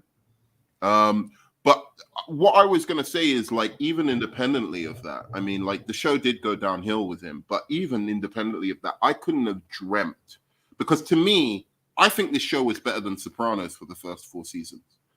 I really fucking dug it, especially when it got like to season 3 and 4. I thought it was getting there. Like if it continued on that trajectory, it could have been like it should have been there with The Wire, with Sopranos, with everything. But because it fell off so badly, you can't put it up there. But it was with Sopranos. Oz was the thing that made all of these new TV shows like the way they are. Do you know what I'm saying? And what made you like Oz so much? There met a bunch of men in jail, right? You like that, right? You like seeing that? You're gonna have to close your eyes on episode 2 of Pam and Tommy for a minute. Oh, really? Oh, shit. Oh, just sorry to get off topic, but that just made me think about that. Yeah, no, but honestly, Anzo, the answer to your question, why did I like Oz so much? I just thought it was really like philosophically kind of interesting. All the way there was like this theme to each episode, and then like the various characters, and it wasn't just Adebisi and O'Reilly. Like every character was just so well done, and their arcs throughout the story was so. It was just like, dude, I am never going to jail. Like, that was my thought. Like as I was watching this, I'm just like, dude, I fuck crime. But I do want to say okay. I was gonna say I just want to kind of at first, like when I first tried to watch Oz, I couldn't watch it because it was just a bunch of dinglings everywhere. You know, and then like somebody was like, no, it's actually really good. You watch it, and then I went back and I watched it. But yeah, at first it was hard for me to get by because it was a lot of it. But it's once you get into the story, you can get past that. You know. Yeah, I think the first episode I seen was a rape scene, and I was like, okay, nope, I'm done. Nope, I am not watching this show, and I didn't watch it. The Crown is very good. I love food, actually. That's a really good show. But obviously, it's getting a new season, so I didn't put that on here. Well, so Onzo, did you actually watch it to the end, or you didn't? No, I've only seen like 3 or 4 episodes of Oz. Oh man, dude. once you get into the storyline, I guess, did you watch the first season then? Only the first season? I don't even remember which episodes I've seen or what season they were. You know, because Oz was more like late night here, random when it came on. So if I caught it, I'd watch some of it. So I only caught a few episodes. But I'm gonna say it wasn't a bad show. It's just when they get to those scenes, they really get to them scenes, man. And I'm just like, yeah, it made my butthole hurt. Let's just say that. Yeah, no, I was just like, dude, again, that Hanzo if you want to convince a kid, always, if you want to convince a kid that it's a bad idea to go to jail, just show him fucking Oz. Facts. Like literally, like just show them fucking Oz. If they're like don't show a normal. I'm gonna set my son down and be like, hey, watch this. Well, no, I wouldn't show it to a kid who doesn't seem like they're gonna go to jail. But if there's like a kid who's like it feels like they're on their way to like doing something like that, I'm showing them Oz. Like I'll go, all right, you want this to fucking happen to you? You keep carry on the way you're going.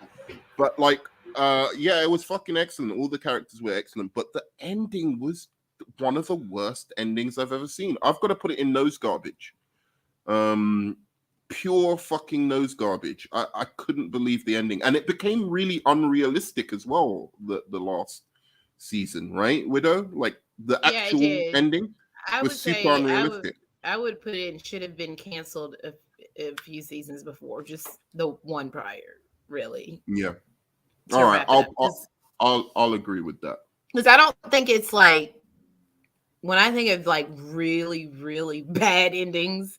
Like, I don't think it's on that level. Because, like, to me, Dexter is it's so bad. Yeah, it is really bad.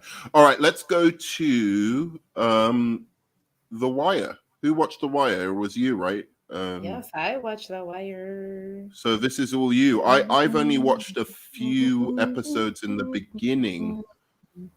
Where are you going to put The Wire? And why? So let's see. Let me see. I can't remember the tiers. So it's go up a little bit. Let's see. Okay, I would say I don't know if people think it's a bad ending. So I guess fitting ending. No, but I don't think it needed another season. I guess there, but it wouldn't need another season. I think it ended. You know what I mean? Because I don't think like people as a whole who've watched the show, I've not heard anybody that felt like the way that it ended was bad. I like this show overall because I felt like it was a realistic approach to like the drug epidemic, in that, you know, there's always, you know, the cops are always trying to put it into this, right? And there's no end in sight. When you shut one group down, someone else is always there. And then that was very evident in the ending. And just, you know, Omar is freaking amazing. You know? Yeah, I've heard about Omar. I didn't quite get into it enough to see the epic Omar bits, but I watched the first season and I was just like, I really like this show, but it doesn't hook me. There was no hook. The thing about it, at the end of each episode, I wasn't like, holy shit, I've got to watch the next episode. So it feels like one of those things I'm probably going to finish watching by the time it's a very real, like when it comes to like dealing with like, you know, it as much as a show can be, right? And especially the writer of the show, like, you know, he had that Vice background, and so he kind of tried to come from a very realistic approach when it comes to like dealing with like, you know, people in the drug world. And I really liked, you know, they were so intent on like shutting operations down, but it was something that was never ending. There was a never ending in sight. You know, there was always the next, right? And I like that part of the show because it felt very real. So I can understand for you when you're talking about how it didn't catch you, because to me it was like very grounded, almost in the real world as a show can possibly be, you know, on television. Before I like the ask first Anzo- two. I've Oh, only seen the first 3 seasons. I like the first 3 seasons, and then after that, it dropped off for me. So See, Yeah. you watch season 3. Not is the worst season out of all of them because it's like the that's where I fell off. Because That's where the guy comes back, right, out of jail. You got to get because that's when they're dealing with stuff on the harbor and stuff. Once you get past that season, like it picks back up because it takes you back to the street element of things. You know what I mean, Anzo? It goes back there. Yeah. Season 3 is like, I'm glad that they shifted back to the roots of the show, because season 3 is, it can make you feel like, I don't know if I want to continue, but I didn't make the choice. I got through season 3, watched season 4, and I was glad that I went back because season 4 and the end of it ends. It reminds you of the first 2 seasons, Right, because season 3 is when the dude from the first season, he goes to jail, the bad guy in the first one, the one they were chasing, and then he comes back in season 3, right? Because season 2 is Idris Elba's character running the organization, and then he leaves or something happens to him, and then I think the other guy comes back in season 3. Yeah, Am yeah, I he correct? died. Yes. Yeah. But it's about the harbor. Season 3 is. Yeah. I remember. And I was gonna just answer to PK Entertainment because he reminded me, like it came on channel 4, like in the mornings, and it was always like something I stayed up to Great watch, morning like television, 3 o'clock, 3 o'clock 3 in the o'clock morning. Yeah. Anyway, I will watch the rest of The Wire someday, but like, again, but remember, if you get to season 3 and you feel like, ugh. Yeah. Or hello, it picks back up after season 3. It really does. Yeah. Hello, Hey, what's up? What's up, guys? Hey. All right, so we're gonna go on to the next. Oh, by the way, Letus, you've watched The Wire, right? Yeah. You loved it. Where would you put the ending? It's probably like the 3rd best one of all time. So God wrote it himself? Oh yeah, it's in the God tier. Wow. Okay. Cool. So, and I guess where would you rank it, like just as a show, Anzo, from the episodes that you watched? Like mediocre, like he's muted. Okay. Cool. All right. Cool. All right. Good. Let's go on to the next show. So, what is a show that all of us have seen? Should we go to... Has everyone watched Friends? Well, you know my answer. No? What are you True talking Detective? about, dude? Oh, you have watched Friends. Yeah, okay. You've watched Friends. Ashley, you didn't like it, right? I hate it. You hate She's basic, bro. No, that show is basic. Like, let me take Living Single's whole thing and make it. Oh, fucking! It's always with the. I'm No, sorry. Black people and no. Living Single. Friends did it better. Don't fucking lie. Do not fucking lie. Friends did it better. Like it. It's so like ridiculous. It's ridiculous. Like Phoebe, I freaking hated her ass. Like, she's so fucking annoying. Like, these fucking characters. You leave Phoebe alone. You already know what I've already said. Like, I do not like this show. Out of this.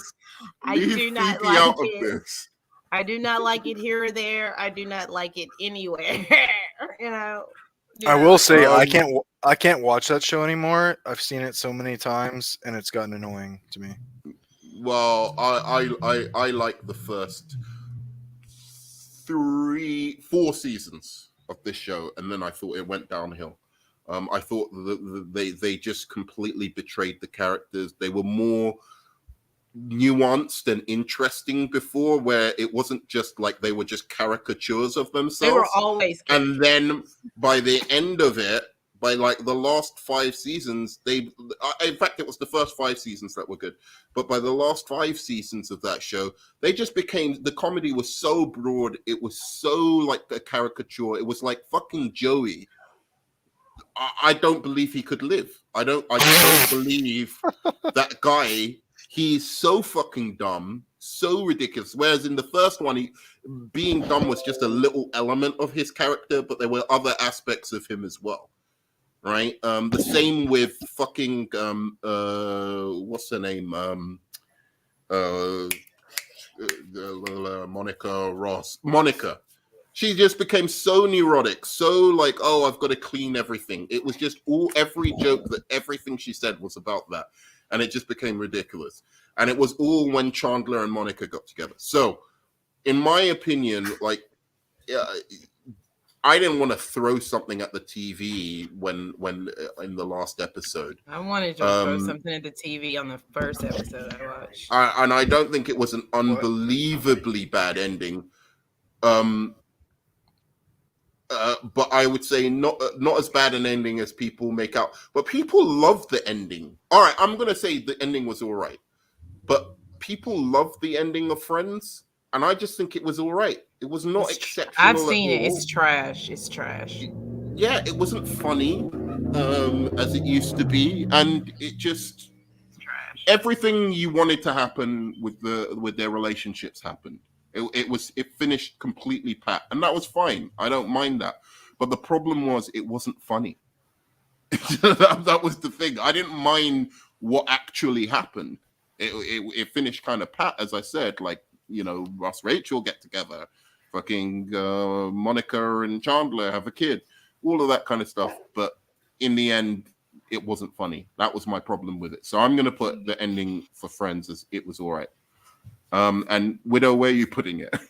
Like, I haven't seen every episode, but I saw the ending. I've seen like here and there. It's horrible. This is like trash. Like the bottom of the bottom for me. It's just like. So you're putting it in nose garbage, pure nose garbage. Yeah. All right, Phil Militas. Let me see the up a little bit. Oh, shut up, man! Like you can't put this that high. Oh my god! I put it in the third category. It was all right. People are tripping this ending. It was dope. All right, so that brings it. So back the ending was dope. It was very satisfying. They didn't do anything that like rocked the core of what you were expecting. It didn't offend me. You know, it was a good ending. It ended the way it should have ended, which a lot of shows don't. Yeah, go on, Phil Militas. I was just gonna say a lot of shows don't. I think this list is gonna bear that out. That a lot of shows go to shit. Yeah, absolutely. Onzo, did you watch the end of Friends, or are you still there? I was already watched Friends. Onzo didn't watch Friends. I've got to tell you, Tony, we're going to talk about happy endings, and I guess I'm going to be the only one talking about it because I'm going to watch it. Because you're the only one that got happy endings? Oh, we're talking about a show. I'm sorry. Yeah, exactly. Yeah. So, Onzo, what did you think of Friends? He did watch it. I'm sure I seen the season finale of it. I don't remember it though. Refresh my memory. What happened in the last one? Everyone got together and got married and had families, and it was all very sweet. What? That was it. Okay, no, didn't see the end. But did you like the show in general? Ross and Rachel got together finally. Ross and Rachel, okay, they got married. Okay. And then Chandler and Monica already married. And that was it. Joey and Phoebe. Phoebe was married to somebody else, and Joey just went off to Hollywood, being Joey. Didn't he? As a show itself, it was all right. It wasn't great, but it was just like, and there's known fact that it was basically a ripoff of Living Single. So no. Again with the fucking Living Single. It's a fact, though. It was done way fucking better. I'm sorry, I don't give a shit if it was a ripoff. It was a ripoff, yeah. And Tony's right. Happy Endings was actually, if you're gonna talk about a show like Happy Endings ripped off Friends, how many seasons did Happy Endings have? Happy Endings only had 3 seasons, but it was I thought glorious so. seasons. I need to watch that show because I've heard a lot of people say it was good. It was actually really funny. And they had as good chemistry as the French Why didn't you guys put Everybody Loves Raymond on here? Oh no, it wasn't big enough. Fuck that show. What? Everybody Loves Raymond is fire. What are you I talking about, know. I like that what? one too. I love Everybody bro? You Loves see, Raymond. 3 of us here like it. And you That's don't actually, I'm not joking. That's my favorite, like, actual sitcom of all time. Yo, it was funny, man. It was, but and I found that like, show by accident, and I was dying. when I well, like watched my it. mom watched it, and I watched it with her, and then like once it became, and then she would watch the reruns of it all the time. So like every time, and I just got tired of it. Like I was like, oh my gosh, the show is always on her TV, you know. but like I loved it. I did love Everybody Loves Raymond. That was a good show. Marie, like that's me as a mom. Like I'm her. Do How I Met Your Mother. Since we're on the sitcoms, we can do all the sitcoms now. Do the battle of the sitcoms. How I Met Your Mother. I really don't mind the ending of How I Met Your Mother. I don't either. I thought it was fucking kind of like quite dope. Actually, I Made thought me it was sad. all right. People are tripping. This ending was dope because, in the end of the day, like, I never thought Barney should get together with, this girl anyway. Yeah. I thought that Robin. whole storyline was Robin. Yeah, I thought that whole storyline was kind of silly anyway. And Barney was always more hilarious when he was single. So it that didn't bother me at all. Like that in the end, Robin and Ted eventually got together. So yeah, I don't know. It was just like I always liked Ted as well, even though I thought he was a complete fraud. Like he had the best shut-up line of all fucking time, didn't he? I think he banged more women than fucking Barney. Fraud? He banged more women than Barney, dude. Why was he a fraud though? But he was looking for a woman. He was like, "Oh, I'm looking for love," and then these perfect fucking women come along, and he just makes excuses to bang another chick. That wasn't what happened. Come on. I have a friend who's exactly like him. He's every week he's with. I think that he never got over Robin. Kind of, he was really into Robin, right? And then so he would make excuses for these other women, and then it wasn't until he even told her that actually. He even Yeah. told her that, like when they were on the beach, he's like, "There's no top 5. There's just you. Like, there's nobody else." But then he met his wife, and he did care for her and fall in love with her, you know. Right, but then he found him and Robin came back together, and I really liked Barney. Like, you know, I knew I knew that they were going to be divorced. Like when we got to the flash forward, like I knew that relationship didn't make it. But the fact that he had a child and that he was able to have build a bond and a real relationship, and it just wasn't maybe this romantic relationship that a lot of people might have wanted for Barney in the end for his character. I thought that him being a father and loving his daughter and caring for his daughter, I really liked that, you know. And I was good acting too. Yeah, and the fact that Barney he was excellent at all through, bro. Like fucking, what's his name was on fire? Neil Patrick Harris during that show. Yeah, I loved it. I've got to say one thing about this show, and I might sound a little bit SJW on this. I did find it funny. The humor was funny, but it was a little bit sexist, dude. Hey man, there was I never really watched the ending, and I watched a few episodes, but there was one joke where I think it's Neil Patrick Harrison's character. He's in the bar and he walks up to a girl and he's like, "Hey, would you like some nuts with that beer?" I was dying. All of that. I was dying, bro. But like that's how some he's just a tool. He was a dude. Yeah, it was right, funny, man. And it was just like. Yeah, but it bordered sometimes on like, wait a second, are you saying these women are genuinely stupid? Because they were like. In the end, women are dumb and fall for that. So, like, I guess that's true. But there's it was some so douchey relentless. dudes like that, you know. I mean, of course they're like upselling it because it's a sitcom. Yeah, but it's like I wasn't offended by it because like no, I wasn't either. That approach some guys are like that, and then some of these gullible women fall for it, right? And we But that's have I'm how just to. saying, We, if that show came out in this, like, 2022, well, they it would have get like How I Met Your they Father. Have you said no, How I but Met Your Father? But oh it's god, that's awful. I Awful. like it. I like it. Absolutely It's terrible. just Nerdman, to your opposite point. though, because the girl is kind of like that. That's what they're doing. To, I to don't your hate point, it. Nerdman, I was gonna say we need comedy like that. We still need that kind of Yeah, we humor. do. You know what I mean? It's humor. It's funny. Because Some people like that just- exist. It's Right. doing a disservice to pretend it doesn't exist. Right, know. and then Yeah. to censor it and be like, no, you can't Oh. make jokes like that. Fuck that. Oh, absolutely, I agree. I'm just saying, like, by today's standards, it's just funny to me watching back How I Met Your Mother and just thinking they would absolutely annihilate this show. Feminists would go crazy over this show now because of Imagine just married how with it children.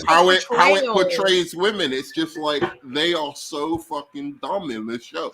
I don't Nerdman, think that they were saying imagine all married with women were children. dumb. I think they were saying these specific women are Women, dumb. Right. Yeah. It was like the bar women that hookup are, scene. yeah, and the women that are going to fall for his stuff are a specific type of woman, and Yeah, that's a real thing. yeah. And everybody But needs to like, get out of their own asses with that. Like it. But whatever you want to say about it, he was fucking hilarious the way he did it. And I would say, like, just for consistency of just being funny over a period of time. And also, the thing that was good about the show is they had these long, like, there was a continuous story going through each episode. It wasn't just like episodic. That you had to really watch it from beginning to end. So in that sense, it was a really clever sitcom, and I understand why it was so successful. And I thought the last season, a lot of people were disappointed with it. I thought it was actually funny, and I thought it was a little bit funnier than a couple of seasons before. So there were some really good episodes in the end. I particularly remember the one where Barney passes off all his tricks and shenanigans off to two random guys, right? Like he gets drunk and he's just like accosts these two random guys and teaches him all of his strategies. And then that was it. He's gonna stop Barney and the being like scuba Barney. suit, remember? Yeah, You Barney remember in when a he had the- scuba suit. Like, to me, it's like my third favorite sitcom. So Yeah, It's very good. Very good. So where are we putting this? I'm gonna go. I like it. It was. I don't say it's all right because I think it's fitting ending. Yeah, I don't think it's needed another season, but so I think fitting it's ending. Yeah. Okay. Elitist. Yeah, I actually love this ending, man. I'm a romantic at heart, surprisingly enough, even though I sound like a hateful bastard sometimes. Yeah, I loved it. I thought that it was great, dude. Like the callback to the French horn and everything. Yeah, me too. And the whole season, I was thinking like, God damn, my boy Ted is going through so much shit with his love for Robin. And then I was like, oh, they're not gonna do it. You know what I'm saying? Because they did the whole wedding and stuff, and then he met his wife. Yep. And to have that like happen the way it did, I thought it was very clever, actually. Yeah. So and they really pulled through on the mother thing at the end, like how they connected everything that because a lesser show wouldn't have connected all the steps of when he said, "Yeah, I met the mother at this point," and blah blah blah, and it explained all. Yeah, it did. Um, And then they even put the Easter egg of like when he's talking to the dancer, and she has the same name as their mother. It's like you think about, Yeah, that was cool too. So you're putting, go on. I would almost say it's God tier for me. I'm trying to say the same thing actually, because God damn it, I don't care. I'm an emotional guy. I have a big heart. I'm a romantic.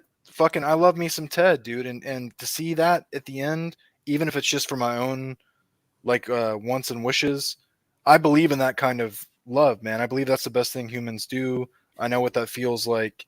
I think that's awesome. And I think that this show was superhuman in a way that a lot of sitcoms aren't.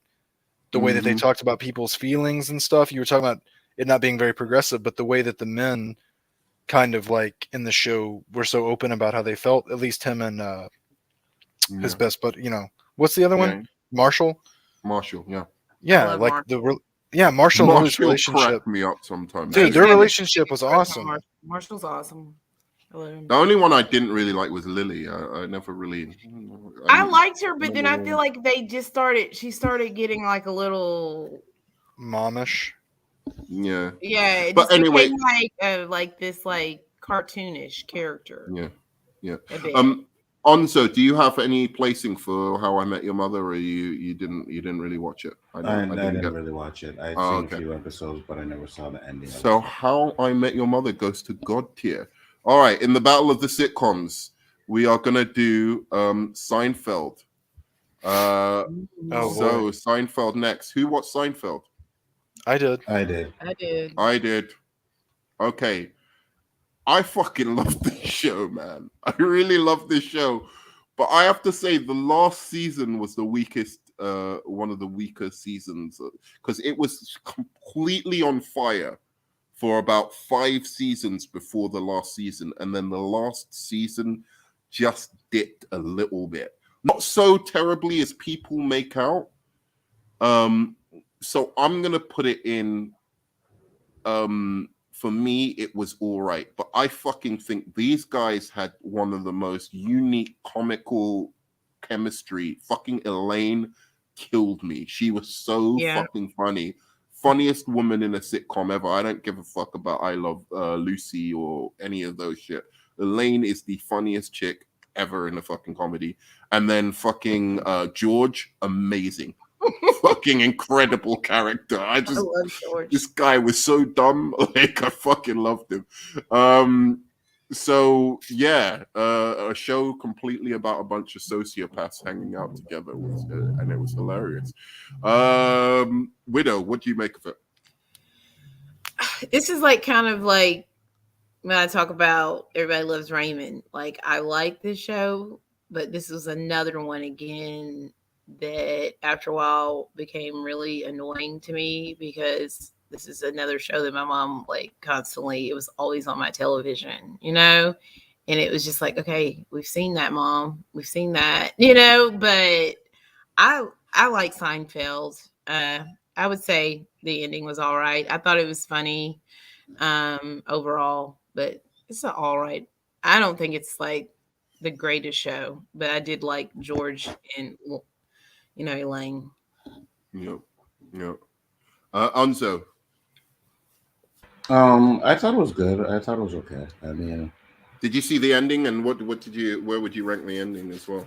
You could talk about the show and the ending. Yeah, the ending, I put it in all right. I thought it was a good send off for them. Wasn't the greatest, but I thought it was well done. So yeah, I put it in all right. Yeah. Nobody seems as enthusiastic about it as I was. So I thought it was brilliant. Film Elitist, what did you think of Seinfeld? Overall as a show? Yeah. Oh, a fucking top tier, dude. But the ending was pretty bad. Yeah. Like really bad. One of my least favorite endings ever. Okay, so where would you put it? You would be like, should have been cancelled a few seasons before? No, I put it right there with the Dexter. Good show, but unbelievably bad ending. So that puts it as not it goes down basically a ranking. Like also, I just have to say the theme song actually was some of the show getting annoying. Holy shit. I fell asleep to that one time on accident and woke up to it, and it was just playing and I couldn't find the remote. And it played for hours. And I didn't watch the show for like 5 years, dude. Just bang, bang, bang, bang, that fucking bass line. Yeah, it was so fucking annoying. Too much. Yeah. But who was your favorite character out of interest? George. Yeah, George was awesome. George was a legend. Which is basically just Larry David. Yeah. All right, I'm going to go quickly with this. Everyone should watch Happy Endings. It was fucking hilarious. It was so sad when they ended the show. It was just like, all people have to do is watch the show and it's going to take off like I'm gonna How watch I Met it. Your Mother or Friends. It was just a really good show, and I liked it because it had a little bit more diversity to it. Not that much more, but a little bit more, which was nice to see. It had like gay character, black character, that kind of thing. And yeah, they were all fucking hilarious and great looking as well. So I always like good looking casts. So I think I saw the first episode of this show, and because aren't they like in a bar or something? yeah, they go to a bar, and it's pretty much Friends, but like with a zany twist and a little bit more of a darker humor, a little bit more of a darker and a little bit more zany humor. I remember them being Friends. in a bar. It wasn't the Wayans brother like on a date in a bar. Like, doesn't it open up like in the first like isn't that like something that happens like in the first episode? No, the Wayans brothers already with one of the girls in it. Oh, well, maybe I thought it was they're him. Maybe it's the other guy. I don't know. I ever thought maybe I'm getting mixed up, but I thought that happened. Yeah, but I'm going to be quick about this, guys. Watch Happy Endings. It was actually tremendously funny, and was there anything else I wanted to say about it? Yeah, it's a fitting ending, but could have gone another season. I mean, it only had 3 seasons. Did they end it like did they conclude it, or was it just like an abrupt ending and the characters kind of don't have an ending though? It was an abrupt ending and the characters don't have an ending. Okay, I can't watch it. I can't watch it. I can't watch it if the show is just like canceled and there's no conclusion to it. It just makes me so upset when I do that. Like, I can't do it. Well, you should watch a couple of episodes then, just to see what it's like. But like, don't watch it. Because I just don't watch the third season. I just waste my time. Yeah. It is annoying. It was super annoying. All right, so let's go to the big one. We're gonna go to let's do Daredevil first. Everyone's watched Daredevil, right? Mm-hmm. Yeah, Daredevil season 3. Yeah. Dude, this is going right where it fucking belongs to me, bro. This was a fucking god tier fucking... God wrote this shit, man. That last season was fire. The first season was fire. The second season, the first half was fire. The second season, the second part of it dipped off a bit. I know less people watched season 3, but man, it was fucking good TV, dude. I thought it was awesome. Like the way they did, arguably the Dark Knight, but better. They took these wacky comic book characters and they grounded them and made them kind of realistic and believable. You know, who could have made Bullseye into a realistic character with some kind of depth and humanity to him? And then, of course, you had Wilson Fisk, the guy who plays him, fucking doing an awesome job. I think Daredevil is god tiered for me, even the ending. Widow. I think it's a fitting ending. Okay. Where I put it. I wish it. I mean, I know it concluded, but I wish it could have been on a little. It could have longer. gone on a few seasons. Yeah. Refresh my memory. Was the final episode? What happened in the final episode? He gets Wilson Fisk in jail. Okay. And then the 3 of them are together again, like the 3 main guys, and they're just going on to continue their law firm. And it did feel like they were going to continue the show, but you know, for what it's worth, if you're going to go out with a bang like that, I guess. Yeah. It was good. I thought it was good. I thought the ending could have been better, but the show itself is good. You know what I mean? Yeah. And season 3 was not the best. The first season was still the best, but season 3 was better than season 2. I liked the way they portrayed Bullseye in it. So yeah, I wouldn't put it in God tier, but I would definitely put it in the 3rd category. Fitting ending, but could have gone another season. Yeah. All right. Elitist. Yeah, fitting ending, but could have gone another season. Yeah. God tier show, but I mean, yeah, I don't know. That wasn't like a masterpiece of an ending. It felt like I thought it was. To me, I mean, if you're talking about this, yeah, go on. No, go ahead. I was gonna say, to me, like, even though it was wrapped up, it still felt incomplete. If that makes sense. Oh, absolutely, absolutely. But I'm just saying, like, not that necessarily that it ended that's how it should have just wrapped up. But for a show that was cancelled, that last season was fucking great and made me want to watch more. I wanted more of it, not, I didn't want to see it cancelled or think of that as the last season. But again, I just thought it was fire. It was so tense at points towards the end. I just thought the tension was ramped up until like there was this battle between these three energies that was just fantastic for me. So I don't know. So we're putting it in fitting ending, but could have gone another season. All right, great. And we go to, of course, Game of Thrones. Now, this is going to be the big one. I'll go first on Game of Thrones. I'll go second. What's the last category? I agree. That's where it goes. But I didn't get past the episode 1. That's where it goes. It goes in the last category. Well, that doesn't count, Ashley. I hated it. No, I think I've seen 3 or 4 episodes really, but they were because I was was made. So people keep telling me, "Oh my God, Game of Thrones is so good! It's so good." I never liked the show. I didn't like it. I didn't like it ever. I didn't care. It was so dumb. I never liked this show. I didn't care. And I remember I would get so mad at my brother and JC because they would sit there and watch this freaking show together. And I'd be like, can we watch anything else? Mm-hmm. Anything else when it started? And I used to hit my brother in his arm and be like, why are you here right now? And I hate this show. I freaking hated it. I hated the show. I honestly, I'm not even, I say this to people. I felt exactly the same way when I first started watching the show. I really did. I absolutely didn't get it. I didn't, honestly, there was these two elements of the show, and you can tell me if you felt the same, Film Elitist, where it was the princess who was off in in Dothraki land, and then the other place, the other things that were connected, Westeros, right? Westeros, and I was like, "Is this two different fucking things that are completely unconnected?" I really didn't know they were connected. I was like, I didn't know what was.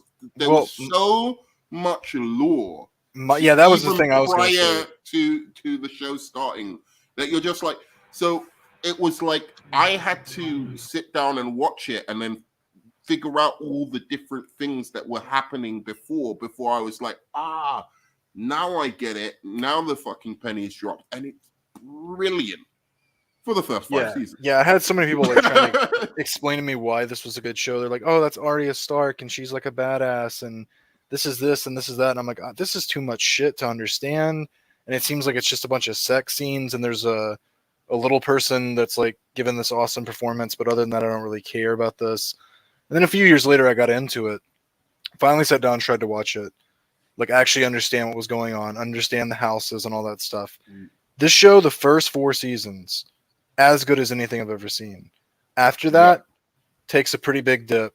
And the ending is wipe your ass with it. It is the worst ending I've ever seen in a television show. I'm not joking. It's not. It's not worse than Dexter. It's not worse than Dexter. It is worse than Dexter. You can't get worse than Dexter. You've not even seen Dexter. You've not seen Dexter. You've not seen Dexter. I've seen Dexter, I just haven't seen the new one. You saw the Dexter season 8. I think Oz. That is crazy. Oz. God to me was not good. No, God is just. I just didn't like it from John. Game of Thrones to me is there's extra weight to it because of how good of a show that was. I'm not saying Dexter wasn't a great show. Oz was fucking great as well. I never saw Oz. I saw a couple episodes of that. I'm just saying I just didn't I couldn't get into it. And Oz was basically Game of Thrones in prison. Game of Thrones is the most. They did a better job. They did a better job. Well, in some ways they did. I'm not even gonna lie. In some ways, it was easier to get into Oz than it is to get into Game of Thrones. So in that sense, they did do it better. But I would say they're about on par He just in walks many around ways. looking But dirty I and think, smelly and talking about but, dragons. but Oz is filled with a colorful collection of fucking psychopaths and heroic characters and tragic. There's a bunch of psychopaths in Game of Thrones, and that's what I'm saying. Game of Thrones is very, very similar. Eating people their skin and all that weird stuff they were doing. Yeah, brothers and sisters fucking each other and shit. You know what does Game of Thrones better than Game of Thrones does is Succession. Succession also is fucking awesome. I don't want to watch that shit. It's not appealing to me. No, okay, whatever. Like, Succession's fucking brilliant. I hope you do change your mind about that. I will never. Just going on to Game of Thrones, just very, very quickly. I'm sorry, brother. I'm gonna have to disagree with you on that. I thought the last season 1 to 4, even up to 5, was okay. And 5 was good because of the last 2 episodes of season 5, but a lot of season 5 was a little bit rough. That being said, season 7 was the terrible season. Season 8 had 1 or 2 things that were fucking awful. The rest of it, I thought, were appropriate endings to the characters. I did not get like the big fucking hate for it. I'm gonna say that it was all right. It was all right. It wasn't nose garbage. It wasn't just complete fucking crap. Well, you also thought the new Star Wars trilogy was good, so. But in the end of the day, we've got 2 nose garbages from these guys, and I suppose you're going to call it nose garbage as well, right? Elitist. Yeah. Yeah. So it goes in nose garbage, but I think it's so unfair. So many hours of my life I'll never get back. No, but you can't take away from how good the first 4 seasons were. They were fucking epic. The highs that you felt It renders it renders it unwatchable. I don't want to rewatch it ever again. I just think you're being. I still think you're being unfair. I think you're being unfair. Guys, who watched Lost? I did. I did, unfortunately. Pure nose garbage. I did as well. Pure nose garbage was the fucking end. I didn't understand. That show just was so like. I think the whole show was overrated. I'm not even going to lie. I never understood the hype for this show. I knew it. I knew not to come onto this fucking stream because there would be some bullshit. And here we go. What are you guys talking about? Lost was the best show on TV, bro. Classic. Ending was amazing. Perfect. Put that. I really liked the show on Zoe for a few seasons, but the ending is fucking trash. How long did it go on? How long did it go on? How many seasons? 5 seasons, right? Yeah, 5 or felt like 6. 30 seasons. It felt like 30 seasons. To me, it felt like it was 10, 12 seasons. I swear to God, I would watch this show and I'd just be like, Echo. I watched it from the beginning as well, like at first, but then I just started skipping episodes because I kept trying to understand why people loved it so much. I'm just like, there's these guys on this fucking beach because it was great. And they've got their fucking problems. And then they wanted to go back to the beach. And they want to go back. And there's this whole mystery. It's not they didn't. They wanted to go back. They had to go back. They had to go back. Yeah, they were tied into the island, so they had to go back. You know why this show is... I really liked the first season, and then after that, I just kind of like got off. And you know why it got bad, Ashley? Is because it's the same problem the X-Files had and all the J.J. Abrams Star Wars shit has. It sets up a really good premise, and then the mythology that they actually explain is so convoluted and ridiculous. You're like, what the fuck am I looking at here? Like, there's a smoke... There's like a smoke monster, but it's not really a monster. It's like a science experiment, and the reason they're on the island is a science experiment. But they're also in the afterlife. No. The smoke monster was not a science experiment. The smoke monster was the man in black, who was one of the. He was Hold on. I mean, but he was the negative. The man in black was like the man in black was the negative, and there was another one. There was his brother, right? And he was the positive. Well, they call him man in black because he doesn't have a name. but the other guy is Jacob. So they were the two originals on the island, right? Their mom kidnapped. No, there was a woman that was pregnant. The mom ended up killing that woman, taking the babies and raising them as their own, and they became the protectors of the island. One of the Did they have brothers. mystical powers? No. Well, they had He's a powers, but floating not smoke mystical. Well, the reason, Of course the he has reason, powers. no, hold on. The reason why he was a smoke monster is because his brother killed him and put him into a tunnel that was like, they call it the light or whatever. Yeah. And when he came out as the smoke monster. And the only way for him to get off the island was to kill his brother, but he couldn't kill his brother. That's why they kept bringing people to the island so that he can convince someone to kill his brother so that he could get off the island. Look, dude, that sounded like gobbledygook to me. I'm not gonna. No, I mean, like, I knew all of that. I knew all of that. Look, here's the thing. I watched the last season, and I tried to watch episodes in between. It wasn't tight storytelling. And as Alita said, the premise was what was so interesting, because I was interested. I was like, why are they on this fucking island? I don't need to watch all these episodes because they're not that good, but I need to find out why they're on this fucking island. Just tell me why they're on the island. And I know, you have to build it up, but they didn't build up the mystery in a compelling enough way. What are you talking about? The whole show was a fucking mystery. I thought it was just a little. It was too all over the place, but I didn't like the stuff that Anzo's talking about, like the mother and the kids. Like I did think that part was really interesting, about like the twins and her raising them, and then how one of them had all this darkness in him, the other one was basically the light. I did like that contrast, but it just. But what does it mean? Because like they're all in the afterlife in the end, right? So like, what the fuck? No, they're not. No, they're not. Everything that happened. What happened is they all died at certain different points in time. So they had to wait into the afterlife until every single one of them died. But the afterlife. You're right. You're saying they were in purgatory, basically. They were in the no. That is purgatory. No. It's a place in between.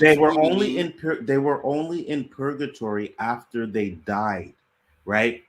Some of them got off the island and lived full lives.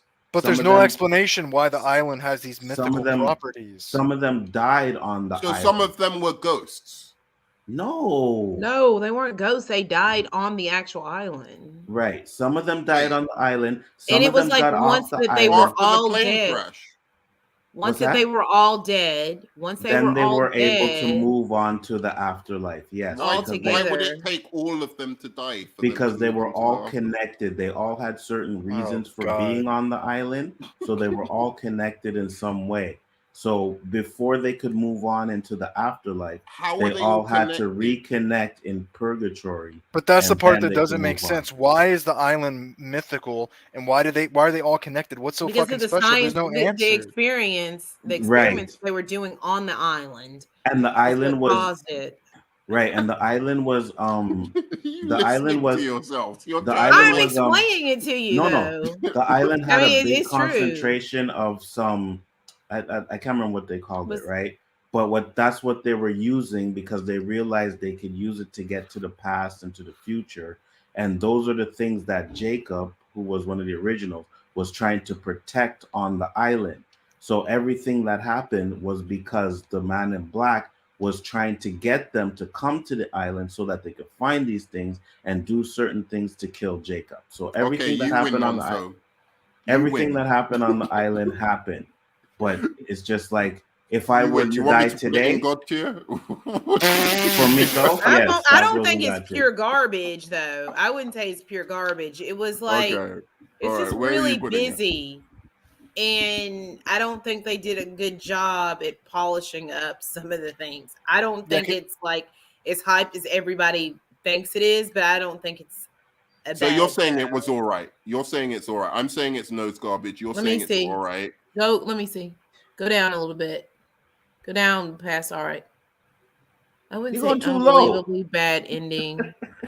I would You say are not going not way as too bad of an ending as people might make it out to be. I would say that, but it just Okay.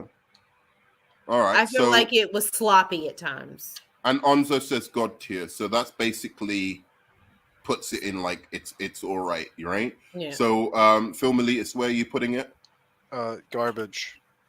Yeah. I thought we were friends, Phil Elitist. We are So friends. I don't like you anymore. So it's a bad ending. But I thought the show. I'll try and watch it again because, like, I just couldn't.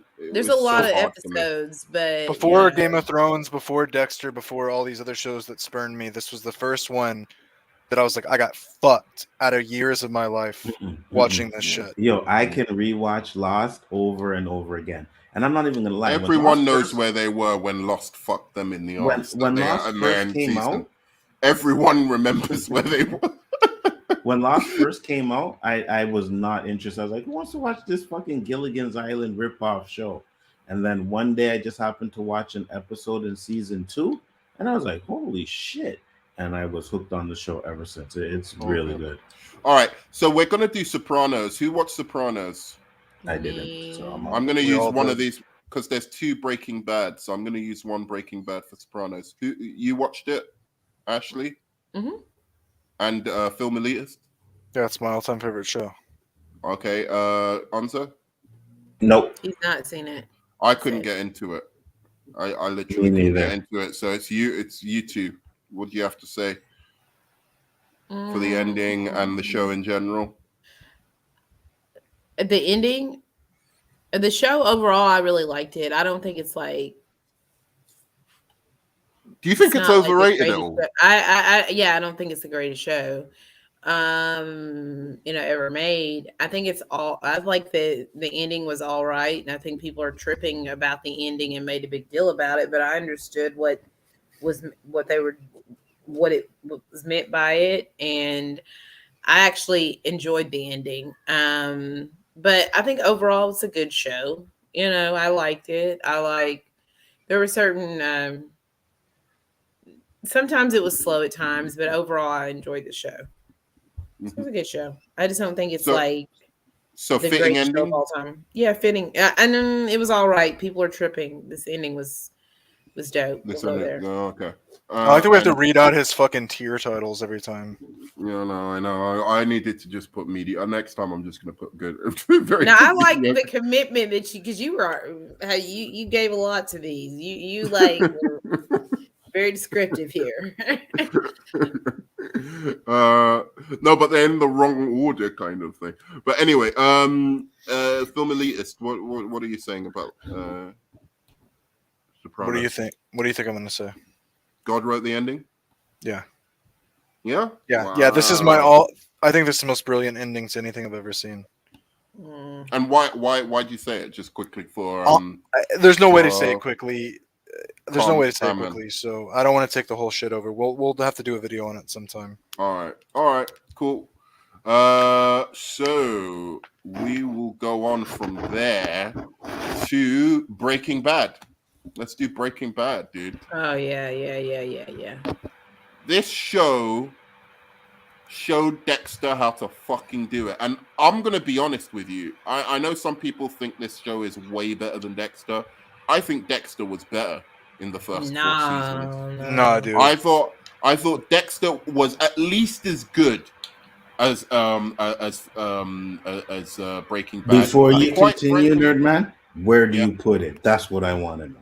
I'm going to tell you. And Michael C. Hall is a fantastic actor who's every bit as good as the actor in Breaking Bad. Oh yeah, Michael C. Hall is amazing. I agree.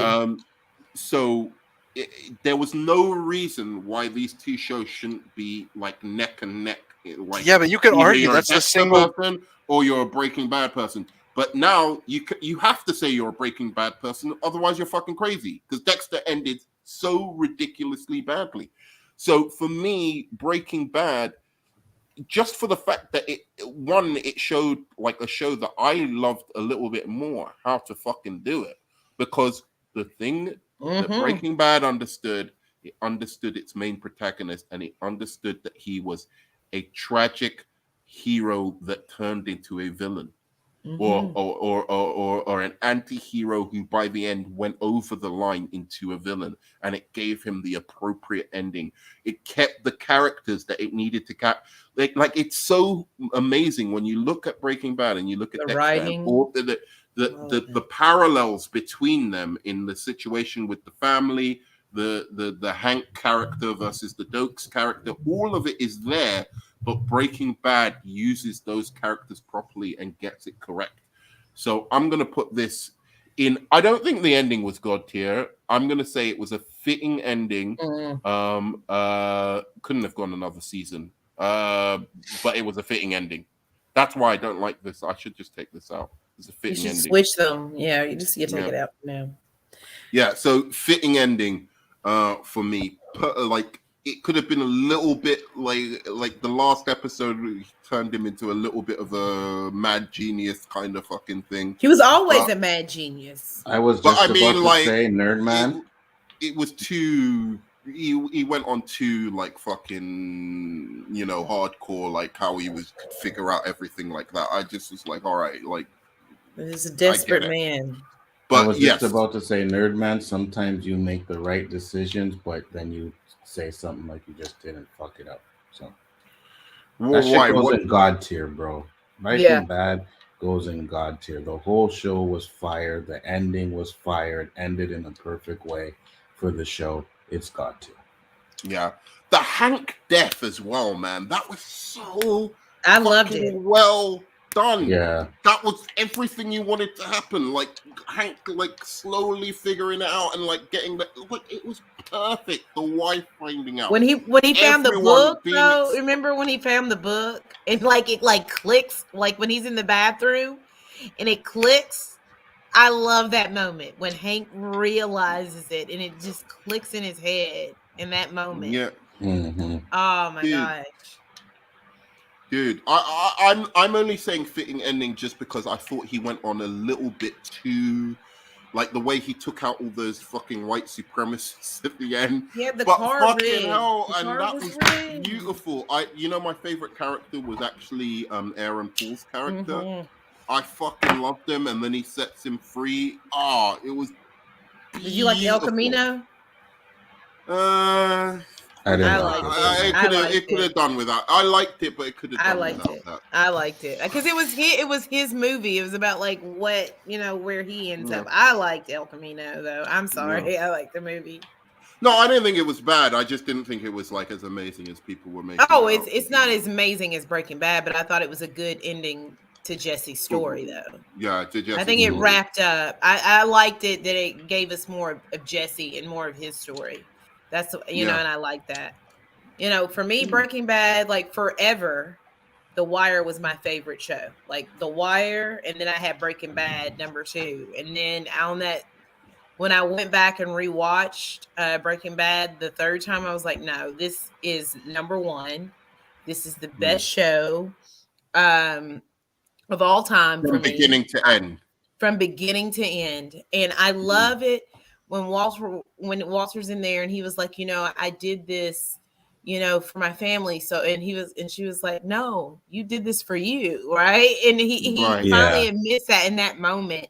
And then just his descent. That's what Dexter should have done. Exactly, his descent. He does in the revival. Though. No, he doesn't. Yeah, he does. Not in the same way. He does. Not in the same way. He should have been saying that to Rita. But that's also part of the writing. It's also the writing. He should have been saying that to Rita. He should have been saying that to his son. And that's, who gives a fuck about Harrison? Hasn't even been in the show. Oh my what are you talking about? That's not the person you want to see him do it to. We want to see him do it to it was said to his child. He killed his mother is dead because of his mother. Who the fuck was that guy? I don't know him. He was put in the same trauma as a child because of his father's actions. No, you were capping. You are capping. Be quiet. Can we go back to Breaking Bad? We can go back to Breaking Bad. We're going to have to do a whole Dexter thing because I'm telling you, Harrison and the things that happen with Harrison in that moment, it works. Okay, it does not work. Sorry, not sorry. It does not work. All not right? As well as Breaking Bad. No, I'm not saying it does. I'm not. Okay. I never said that. Anyway, let's get back Breaking Bad. Breaking Bad you know, the writing, the acting, like just the extended moments of specific shots, the way everything about the show to me, top tier.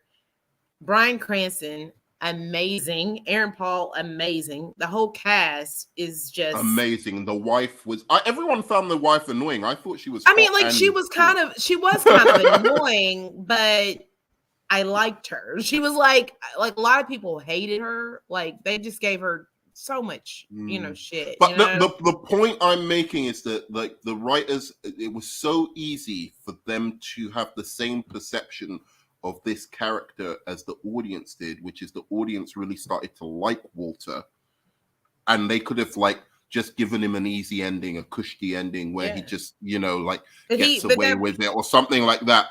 But they did the right thing. They showed him to be the monster that he was. But in the end, what was beautiful about it was he still was doing it for his family, and he still was, you know, in the end, he still tried to get his family that money by any means necessary. But he also he said he felt alive, and he did do it for himself too, right? And I know. And I liked it, you know, the whole premise of the show, and they stuck to that, was like, what if this mild-mannered science teacher becomes Scarface, like this kind of Scarface character? And that was the premise of the show, and they went there. Like for me, you talked about how Jesse was your favorite character, correct? Yeah. Mike was my favorite. I loved Mike. I loved him. And when Mike is sitting here and like I knew it was coming because he's so frantic in that moment, and he realizes that he's losing Jesse to Mike. You see that, right? And he's sitting there and he's like frantic at that moment, and he shoots him, and he's like, and Mike tells him like, you know, you can't even shut up. You mess everything up. Just shut up so I can die in peace. Like I was so like I was literally sad when he died. Like I felt like I was like, this was my dad that just got shot. Because even though he was a bad guy, he, you know, was a loyal guy. He wanted, he had like lines that he didn't want to cross. And once he realized that, you know, now we've gotten too far into this game, this child has died because of, you know, things that we're involved in. And he was trying to save Jesse. Like, to me, Mike, I felt like was so amazing. And anyway, and to me, better. And that's why I'm saying the best show out there Mike in the world is Better Call Saul. Sorry. Love it. But yeah, Jesse, shout out to Jesse Plemons and fucking Garcilo Esperanto. Fucking the two dopest villains of all time. Elitist. What do you say about this? Where'd you put it? God's here all the way, buddy. Yeah. What's your view on Breaking Bad? Quick. Probably the most fun I've ever had watching a show. Like the most surprised I've ever been. I think it's probably the best single performance I've ever seen of anything. Bryan Cranston as Walter White. Like not exaggerating. I'm no shame when I say that. I don't know about that. I wouldn't go that far, but yeah, all right. Television. I'm saying anything. I would say TV. I would say TV shows. Definitely dude, TV shows. I would say Michael C. Hall's better as fucking Dexter. Oh no, dude, come on. He didn't have as much. No. Michael C. Hall is amazing. He did, I think, in the first 4 seasons of Dexter. Like there was never a bad season in terms of his acting or his performance. No, I'm just saying. I'm talking about the show, the overall, the show, the first 4 seasons, his acting, Deb. They were so on, and then the writing kind of like, and then he has to deal with some of these the writing issues, lets him down. But Michael C. Hall is an amazing. Dude, and then think about he's still doing the show the whole time he's going through his chemo and cancer treatments, and you never know because he doesn't miss a beat in his performance. Michael C. Hall is not saying he wasn't amazing. Is amazing. But I don't know Also, can I just say this just very quickly about Michael C. Hall? I hate the last season, this last season that just happened, especially the ending. Like, it was okay during the middle, but the ending was horrible, and I just thought the son killing him, all of that was terrible.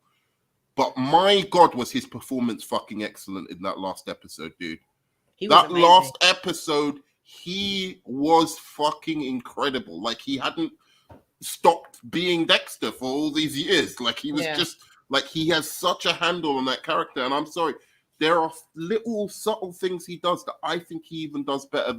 Like, Walter White is a better character, a better written character, but Michael C. Hall for me is as good, if not a better. When he was running through the snow, I wanted him to die, but it's just like this. And even though you said you didn't like the way it ended, like when he's running to escape, like to me, just the way he's running and the emotion on his face, everything that he's doing with his body, like Michael C. Hall is a really good actor. Yeah, you know, and I think I agree. Like, if the writing would have been up to par, then I would be like, maybe his performance in his show and his character is the best character, performance from an actor on a television show. But yeah. But I take all of that into account. But I mean, I'll let Film Elitis respond. But that's not to take anything away from the performance of what's his name, Bryan Cranston. I mean, I really liked Dexter, especially early on. I think he's a great actor. He was great in 6 Feet Under as well. Not taking anything away from Michael C. Hall, but I don't even put it in the same. Like, Bryan Cranston on that show is fucking next level, dude. Like, the transformation you see him undergo. Like, Dexter's kind of the person we see from the beginning. Like, there's layers to his his past and stuff that made him who he was. But Walter White, there's just so much to explore there. I mean, the different areas that he goes to when he's laughing like the Joker in Crawl Space. Oh yeah, that was his best stuff. Yeah. And when he's breaking down, when he's lost his son and sees that he all the shit he did, he feels like was in vain, like because he realizes Hank's dead and my son doesn't love me, and there's just so many levels that they go to in that show that, I mean, yeah, the writing helps it for sure, but that's the best performance I've ever seen. And I'm a big Gandolfini guy from The Sopranos, but dude, I'm not. Look, I get it, again, it's the best art, but I'm thinking about it now, and I'm saying, like, dude, I'd say even the chick from Game of Thrones, fucking who plays Cersei, I like her performance as much, if not like. Okay, well, you can fuck off with that. And I'm not. That's just I blasphemous. think she was excellent. She's excellent in that fucking role. Well, I hate women. So. Joffrey was good. I mean, they weren't given as big an arc, I guess. So yes, in that sense. But the little guy as well. The little guy. Well, you know who I'm talking about. Peter Dinklage. Peter Dinklage was amazing.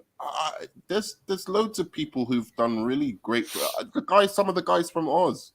But even if you say all, that's what I'm saying though. There's tons of great, but this is in a different category all by itself to me, other than Gandolfini. That's just my opinion. That's fine. Okay, I understand it. It's not like it's completely absurd to say that. Like, and it's the closest show. I completely understand. There's literally one thing ever in this whole show I can criticize, and you know me, I like to nitpick things. One thing ever. So how can I not call it God tier? But Aaron Paul was just as good, by the way. He was fucking awesome, dude. Especially the last couple of seasons, incredible. Yeah. So that's another thing I'd have to weigh against that when you say that he was the best. It's like even in its own show, there was but people he's above, who were as but good.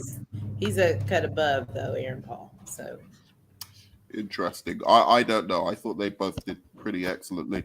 Has anybody seen the rest of these shows? Because True Detective. I think you've seen Detective. I've seen 6 Feet Under. I've seen Luke Cage. I've seen The Punisher. I've seen the Luke Cage is the only one I've seen. Both. I've seen both Office. I've seen only the first season of the British Office, but the full of the American version. Okay. So I'm gonna finish off with True Detective, and then I'm just gonna rank the rest. Because like True Detective, and maybe you can do 6 Feet Under if you want to do that one. For who's what you. I think you said you watched 6 Feet Under as well, right? Film Elias. Yeah. Where are and you Shirley putting that? Temple. Oh, that's God tier. That might be the best ending of all time. So God tier. And Ashley, where are you putting it? See, fitting ending for me. Fitting ending. Okay. I just there's like, So for me, there's only, I don't think it's God tier. Okay, and what do you have to say about the show? Just overall, general. I think it's a great show. I love it. I remember it was like one of I watched it. When did I watch this? It was like I watched it like 4 years ago and got into it and didn't want to stop watching it and was so obsessed with it. It's really good. It's just not God tier for me. Uh-huh. And Elitist, what do you have to say about it quickly? Yeah, the show itself I don't think is God tier, but the ending was one of the coolest endings I've ever seen. Cool. All right. I'm gonna just quickly say Big Little Lies is fucking excellent. I think that is God tier. It was like from beginning to end a super entertaining show. Surprised me a lot, actually. I thought, am I gonna like this show about like not like about women necessarily, but like about these kind of like mums and suburban women's lives. But it was actually fucking excellently misogynist. done. No, it was not. I just mean like as a subject matter, is it necessarily something that I'm attracted to? Like it's not the first thing I think of. Tell me how it ends. Oh, it's just an incredible ending. Tell me how it ends. I don't want to tell you because it's. I want you to tell me, because then if I like what you say, I might go back and finish it. Oh, did you watch the beginning of it? Yes, I've seen the. Nerd man doesn't know how it ended. I'm just saying because it will be without. I won't have the context, so kind of like I'll miss things. So just give me like the basic gist of the ending. Well, they all go together to the police, basically. Like they all decide to go together rather than keep their secret. They decide to go together to the police and say what happened. Word. Essentially, I had a feeling that's what happened. But it was fucking excellently done. Really, really well acted, brilliantly performed. I would put it on God tier. It's just an excellent show from beginning to end. I might go back and watch it. True Detective. I'm going to put this in 2 parts. First of all, the final season, and then the actual finale to the first season, which is fucking God tier to me. The first season is fucking one of the best seasons of television I've ever seen in my life. It was fucking excellent. Totally agree with that. All the philosophy and shit like that. Like I was just like, this show is mental. I loved it. This guy Cole, what's the actor's Russ name? Cole, Matthew McConaughey.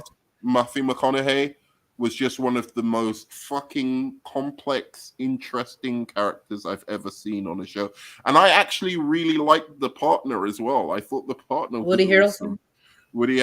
I thought he's kind of felt like me, like in that situation. I'd just be like, dude, like I remember the bit where I really like kind of like fell in love with the show where he was talking about like his pessimistic philosophy, and the Woody Harrelson character turns around to him and says, if you come to my house, don't you ever see that shit.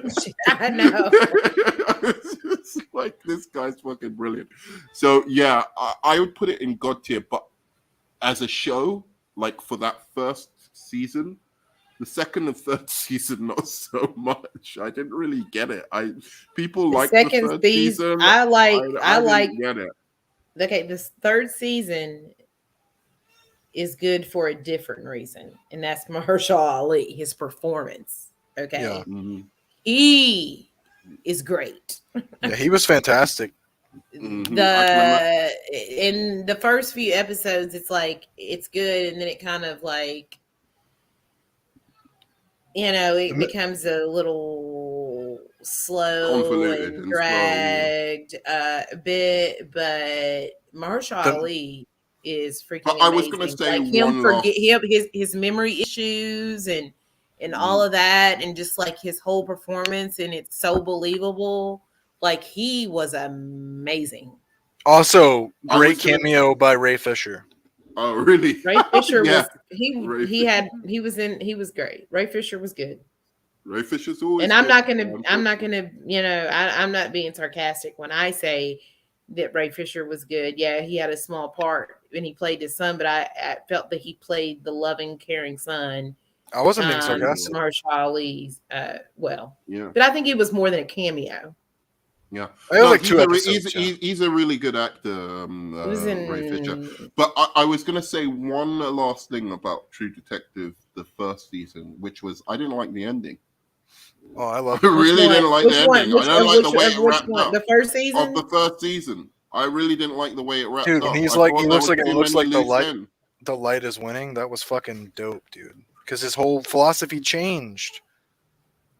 Like he was this like nihilist, and then he's like, all right, the light's winning, man. We got one. That was fucking dope, dude. That bit I liked.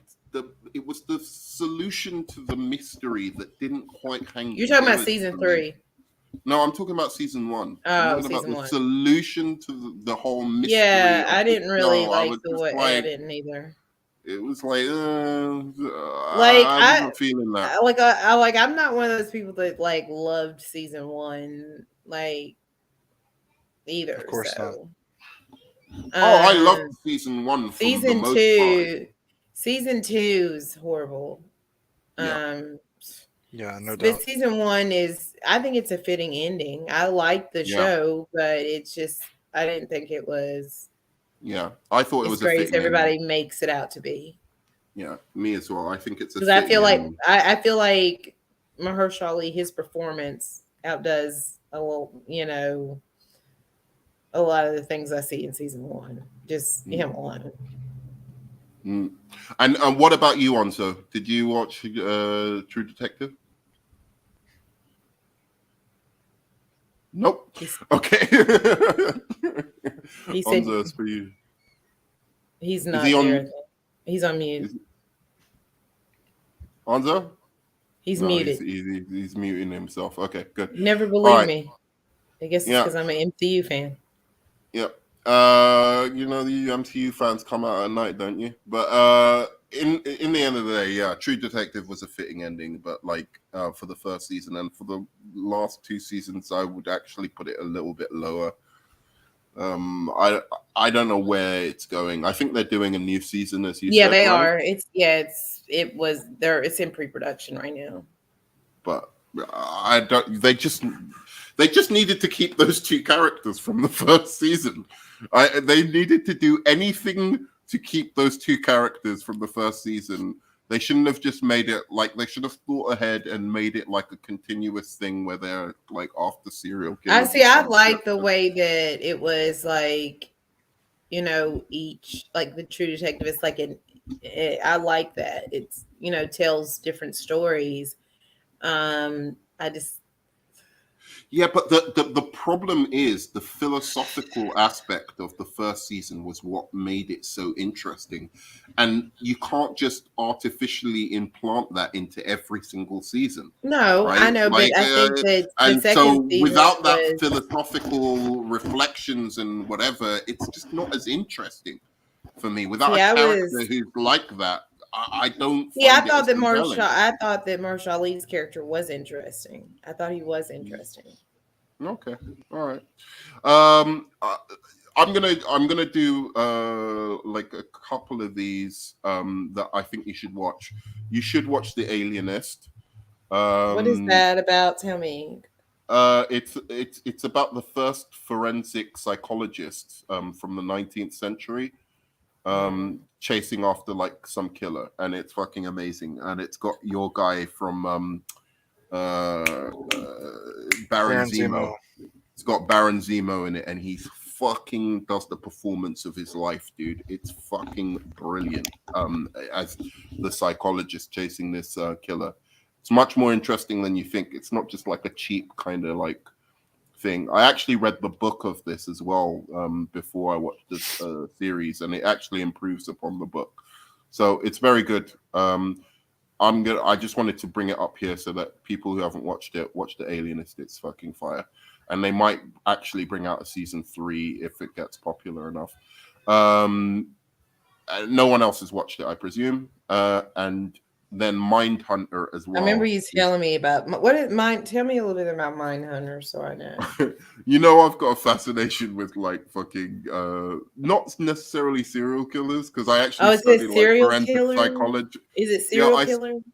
Yeah, but I studied like forensic serial psychology. killers, But this one is about the real ones. Like it's got gosh. They go and they I can't. Oh gosh. They go and they interview like the son of Sam and what's his name? To me, I get scared of and serial killers. Like I like true crime, certain true crime things, but I don't like serial killer stuff because it freaks scares you out. me. Yeah, I'm truly scared. Like that, like those are the well, true you're in the boogeyman. country to be scared. A boogeyman. Kind of yeah, like that's like the true boogeyman out here. Like they're the true Michael Myers of the world. Like, no, I can't. Yeah, but this one has to go in God tier for me. The Mindhunter was fantastic. You didn't watch it either, right, Elitist? No, Mindhunter. But Mindhunter is just, I don't think I can. It's watch a brilliant. You might not be able to watch it, but it's not scary. It's just it's like serial killers. I can't. But let me just tell you the premise. Like basically, the first profilers from I think around the 60s, the guys who developed profiling. It's essentially how they developed. See, I think that's cool. This particular, thing of like profiling serial killers before while they're doing their thing. So that's what the show's about, and the serial killers are already in jail, so it's not like you're getting freaked out by some serial killer like going after people. It's like them going in and interviewing these guys. But it is really fantastic. Does it show like what they did though? No, you never see any of the murders at all. So okay, and it's by the same guy who did Fight Club and what is it? What is it on? It's on Netflix. It's a Netflix okay, show. I thought so. I thought it was. I thought that's what it's all about. All right, and I can just the rest of them I can just kind of leave off for now. So to finish, do we have time to just quickly rank these Dexter villains? Finish this off. I've got. Let's see what time it is, because I gotta take care of my kiddo here in a minute. Yeah, I've got a little bit of time. I got no say in this matter, so I'm gonna bounce out of here and let you guys do your thing. Me too. All right. Have you not? I thought you. Okay, cool. No, I mean, I thought you'd seen. I thought you'd seen the. Oh, you're ranking the villains. Yeah. Oh yeah. All right. Sure. Okay. So this is what I've got for the villains. Die too soon or should have beat Dexter. One of Dexter's best antagonists. Deserved to die. Wish he died earlier in the season. Make way for a better villain. Waste of time. Needed to be dumped in the Gulf Stream at birth. So wow. You put like the good guys on here too. Yeah, it's any antagonist, any adversary. I thought it was just the serial killers and the killers. Yeah. So I'm gonna start off with this lady. You didn't put what's his name's son? His son. The guy from the revival. You have him on here, but you don't have his kid. Oh, okay, yeah. Well, he was just in the beginning. I'm not doing like minor ones. I'm doing like the major ones, like but I didn't feel. But he shouldn't have died. Okay, all right. So Lila, let's start off with Lila. I really hated this woman. Now I don't know if I hate her because she's a woman. She's such a good villain. or because I just hate her British accent and it was just terror. Like that was I can't tell with her. It's so hard because she does her job. She makes me hate her. But like a big part of that is her stupid British accent. So I'm gonna say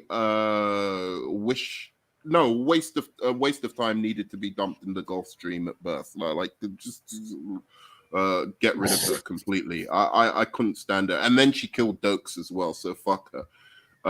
So where are you putting her? I would agree.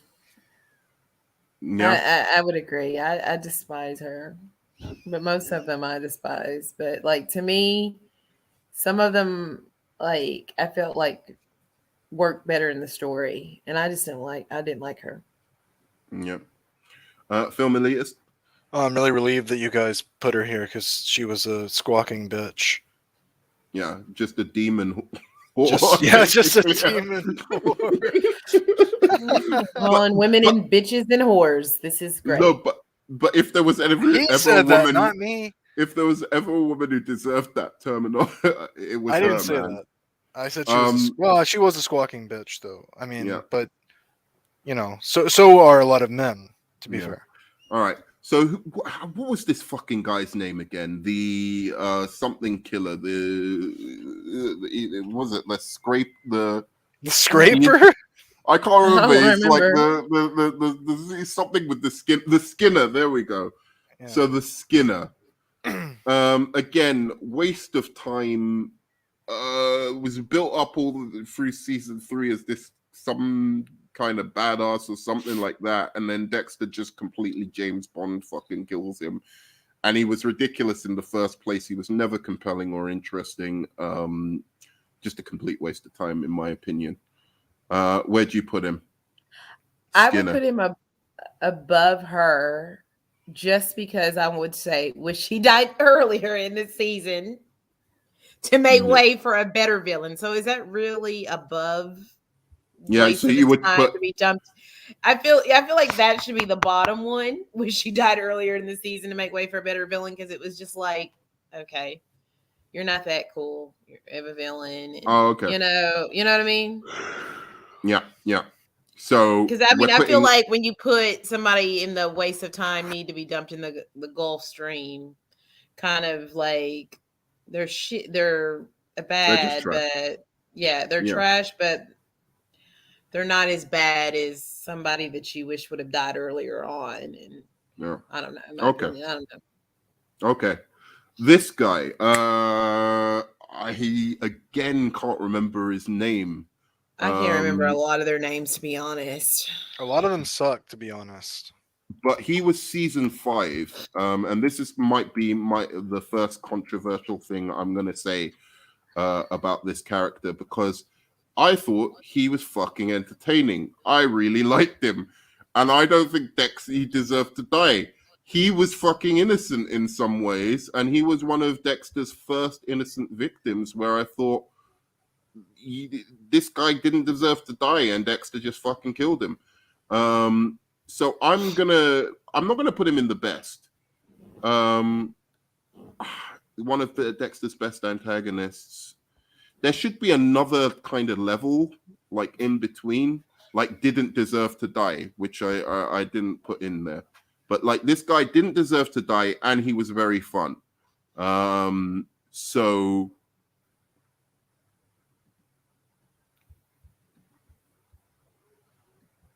yeah, I'm gonna put him in didn't deserve to die, and very fun.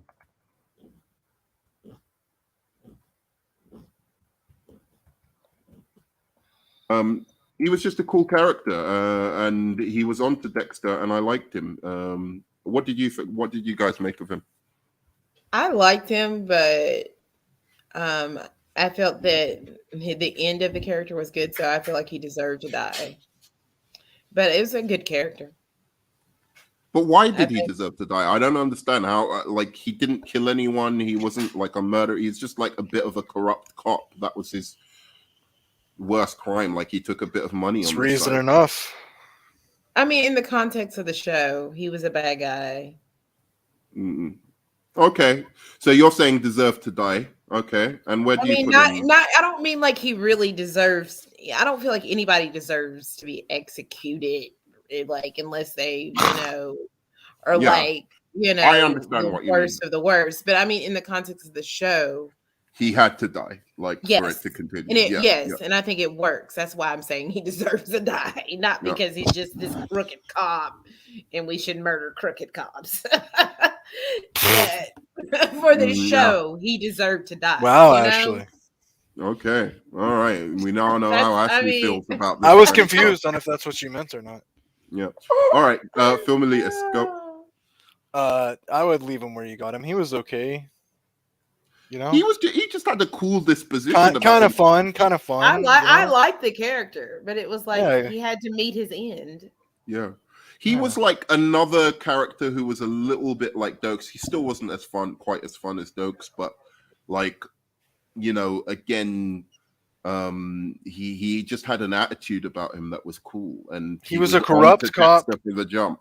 He was a corrupt cop living in Ashley's world, and we know where that ends. Yep. No, if you live by the sword, you die by the sword, right? Right. All right. So now we're gonna go to somebody who is in my fucking god tier. This was the Russian gangster from season 7. This guy single-handedly saved season 7 from being a piece of shit. This guy was the Terminator on fucking drugs, man. I love him. He was fucking awesome. He was just I don't think he saved season 7 was bad. Yeah. But he was fucking good in season 7. Now, I don't personally, nothing to do with like him being gay, it was fine. But I personally just didn't jive with that like so much. I don't know why. I because you're homophobic. I'm not homophobic. Hate Omar, then you hate gay people. No, so you can't. So you can't be a badass gangster and be gay. Of course you can. You're saying you didn't like that. You're saying wait, hold on. You're saying you didn't like that he was gay. And a gangster. For fuck's sake. You got to be one or the other. That's not right? what I'm saying. I just you don't didn't like your that as his. Gay. Okay, I didn't like that in the end being his motivation that he was in love with this guy.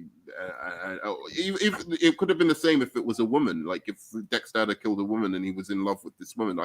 He was so badass that like him being in love being the reason that he's doing all of this. But his performance doing that was absolutely amazing still. Like it really was. Like despite the fact that I didn't feel that as a motivation, his performance doing it was still amazing. What did you feel about him, Filmelitas? I forgot this guy existed, to be honest with you. I'd put him next to the guy from season 5. Like I don't even remember that much about this guy. Okay. Wow. All right. To be totally honest with you. That's Ashley, you could probably give a better assessment. See, I didn't mind his motivations. I thought that the actor did a good job. I wouldn't say he's one of Dexter's best. But I would say, again, just because I say they deserve to die doesn't mean that they were a bad character. But I felt like his death was necessary for the story. So I would say he deserves to die. Okay, actually, so I put him in God tier. You're putting him in deserve to die, and you're just saying he was unmemorable, basically. Filmelitas. So I think it kind of I don't know where to put him. I suppose deserve to die. It's gonna be the one where to put him. All right, let's do our season 9 guy. So it's just me and you, Ashley, for this guy. Okay. You don't like him. I was expecting better. I thought he was all right. Like I liked him. I'm just gonna put him in deserve to die. Like I thought he was all right. He wasn't a bad antagonist, but it was kind of like trying to be the Trinity Killer, but not. He was all right. It was not the same as a Trinity Killer. Okay, all right. Well, so what do you think of him? Go up. I gotta see.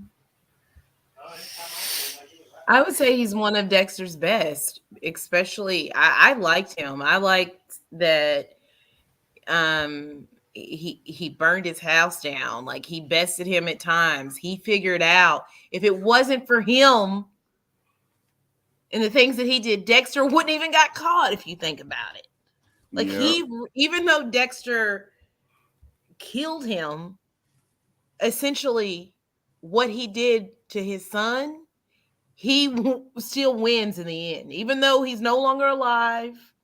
If it wasn't for him making sure that those titanium screws got to Angel, if it wasn't for all of that stuff, Dexter would have still been existing, and being in a relationship with Angel, raising Harrison, and he would still be out here in the world doing the same stuff that he was doing. So I think that he was one of Dexter's best, because if it wasn't for him, Dexter would have not been caught at all. Fair enough. And he was really creepy. He was creepy in part. Like, the fact that he like when I remember, like, when he's like, I was like, what is he doing? Like, after he shot her in the face and he's like trying to fix it. And then you look down there in that underground bunker and you see all of these women in these glass cages and these dresses. It was fucking weird and sick. Yeah, I thought that was weird and stuff, but I just mean, like, in terms of the performance, all of it together, I just was like, he's all right. I think that he was a crazy ass killer. I thought his performance was well. He did a great job. The way he manipulated Harrison, turned Harrison against Dex. Like, I thought he was one of the best. Yeah. Okay, so we'll put him in Didn't Deserve to Die, because it's in between both of them, because I have him as overrated and you say one of the best antagonists. All right, so going on to Dexter's brother himself, the Ice Truck Killer. Now, I'm going to be honest. I find this guy a little bit overrated. I thought the season was excellent. I don't think he did a bad performance necessarily. And the mystery was really interesting, but he just wasn't. Everyone puts him as like the top of the top, like God tier. And that's where I don't agree. So I'm just going to put him in one of Dexter's best antagonists, because I don't mean overrated as in he was bad. But I just don't like he was good. It was a good, solid story. But him in particular, I'd never bought him as a serial killer. That was my thing. I never. Yeah, I think just didn't buy the actor. Made a different casting choice. Yeah. Yeah. All right. Next, Widow. I agree. He's one of Dexter. I think he's one of Dexter's best antagonists. I think that if a different actor could have done more with the part, and I liked it. I like him, but yeah, I really didn't like. I think that someone else could have put it in God tier, brother versus brother, and if it was someone else, I probably would have wanted them to be extended a little bit farther and not have died, when he did. Yeah. But he didn't stand up as an actor against Michael C. Hall or his sister, or the sister, Jennifer Carpenter. Just wasn't as good an actor. All right. And Phil Milius, what did you make of him? I actually agree with what you said, Nerd Man. Like, he's really good, but he's not Trinity Killer for me, Yeah. Oh, we're gonna get on to Trinity Killer. Oh fuck, that's so good. Another performance that I would say, Walter White. And a lot of people aren't gonna. I know both of you aren't gonna agree with me, and I'm gonna change my mind. All right. From the Revival is God tier, okay, and I like him more than Trinity. Wait! Don't spoil it. Don't spoil it. Okay, sorry. You could change it later. All right. Well, I haven't seen it, Ashley, so I don't know. You could be right. So, Doomsday Killer. This guy is awesome. fucking. What? I like this guy. What? I mean, I like You've got to be fucking kidding me. No, I think he's one of the best. Oh my god! This is one of my favorite parts of the show. The guy that kills with the biblical prophecies and shit.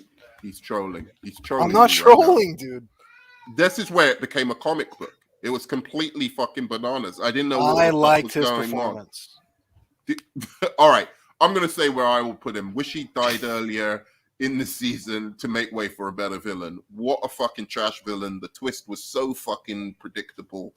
I saw that twist coming a mile away, dude. Like that. And actually, the other guy was better than he was. The other guy was better than the guy who was in his mind was doing a better performance for me than Hank Collins. But they were both awful villains. The worst villain. Yeah. Colin Hanks or whatever. The worst villain. Hank Collins sounds like a country singer. There's only one villain that's. I was gonna go with Hank Collins too because I forget who he is half the time. Yeah. But Ashley, do you want to go before he spits some blasphemy? What do you make of it? Well, I don't think he's like. Let's see. I'm trying to think where I'm gonna put him. I would say he's a waste of time and needs to be dumped in the Gulf at birth. Exactly. That's where I would put him. But yeah. I think this should be bottom. I don't know why you convinced me to make this. Because it's like, I don't know. Because I feel like if you say when I'm thinking of somebody who should be dumped in the Gulf, I think that they're just a horrible human being. No, I mean as a character, like a metaphor for Got it. Okay. So yeah, I agree with you. Dumped in the Gulf Stream at birth, just ridiculous. They should have completely changed that season to something else. Film elitist, explain yourself. Listen, I'm not on trial here, right? I just I like that he tried to kill pretty much all the main characters. I like the whole thing with the Bible prophecy stuff, that he was kind of this fanatical guy. Was it kind of a ripoff of Seven to some degree? Sure. Was it a little comic booky? Yeah. I liked the performance though. I liked how much of a danger he was. Okay. He felt like he could kill everybody at one point, and that got me into it. Okay, so where'd you put him? Just one of the best. I'm not saying he's fucking god tier or anything. Fuck me, one of the best. All right, one of the best of the best. You know, one of the best of the best. As the Flash shout out to Ezra Miller. Oh my gosh! Overrated or deserve to die. I don't have to leave before the stream is over because Did you see that thing on Twitter that Ezra? Someone asked him. Hold on, I know I'm interrupting this. I've got to find this tweet and send it to you. Because, how he has Instagram now and, people, reach out to him. And they're like, so is Zack Snyder's Justice League, erased? And he has, this crazy response, no, unless, I'm going to erase myself and chemo's going to come. You better watch out. It's crazy. It's Ezra, and then you have to read the comments, and they say because everybody's like, "That's what drugs will do." It's I have to send it to you. It's just it makes absolutely no sense. Sorry, sorry to get off topic. No, I thought I meant to send it to you, and I forgot. I gotta find it. Send it to me. All right, we're gonna go on to Captain LaGuardia. I'm putting this. I think she's got such a bad rep, this character. I fucking loved her from the beginning. I thought she was such her performance was great. She was such an interesting, complex character. And yeah, she could be a bit of a cow sometimes, but I understood that's what she had to do to get ahead. She was the best politician. And I loved when she was after Dexter. She fucking went in hard, after Dexter. And she was sly as fuck and did so many little tricky moves and stuff like that. Definitely did not deserve to die and was very fun. I'm not going to put her in one of his best antagonists, but I think she was a good character. So I'm going to put her in didn't deserve to die or very fun, and she was both of those. And I'm putting her at the top of that level. What did you guys make of Captain LaGuardia? See, I would say that she's one of Dexter's best. Because she figured him out. And I liked her from the beginning, because like at the beginning she was like so like fond of Dexter, and like, you know, and then when she realizes that he's not who she believes him, you know, what she thinks he is, it's just I love her performance. I love her character. I love that she's like, you know, she's just like a badass woman. She's badass, and like not even trying to sound like I am woman, hear me roar type shit. But she's like a strong woman character done properly, and not just for like she did to fan that chicken service. season 2. Yeah. Do you remember what she did to badass. the chicken? Do you remember what she did to the chicken season 2? Became the captain of the police station. No, I don't. Oh my gosh. She basically cheated. She basically started sleeping with her husband. Oh yeah, right? yeah. Made her like freak out and shit, and then dumped him as soon as she got the job back. I liked her. I liked her. It was hard, man. Like she wasn't fucking around. But I liked her and Batista together too. Yeah. I liked her a lot. Like it was when she died, I was like, yeah. It wasn't like, it was almost that like on a level for me is like Mike dying on Breaking Bad, but not as close, because like I didn't want her to die, but it was like I knew it was coming because she figured everything out, you know, and I knew that the show wasn't coming to a conclusion. So how can she still exist knowing Dexter's secret? Like I knew that it was happening, but it was the perfect opportunity for them to just, I think, what's her name? His sister should have just said, just leave. She should have traced the gun on LaGuardia, not let LaGuardia out, and just said, run. Yeah.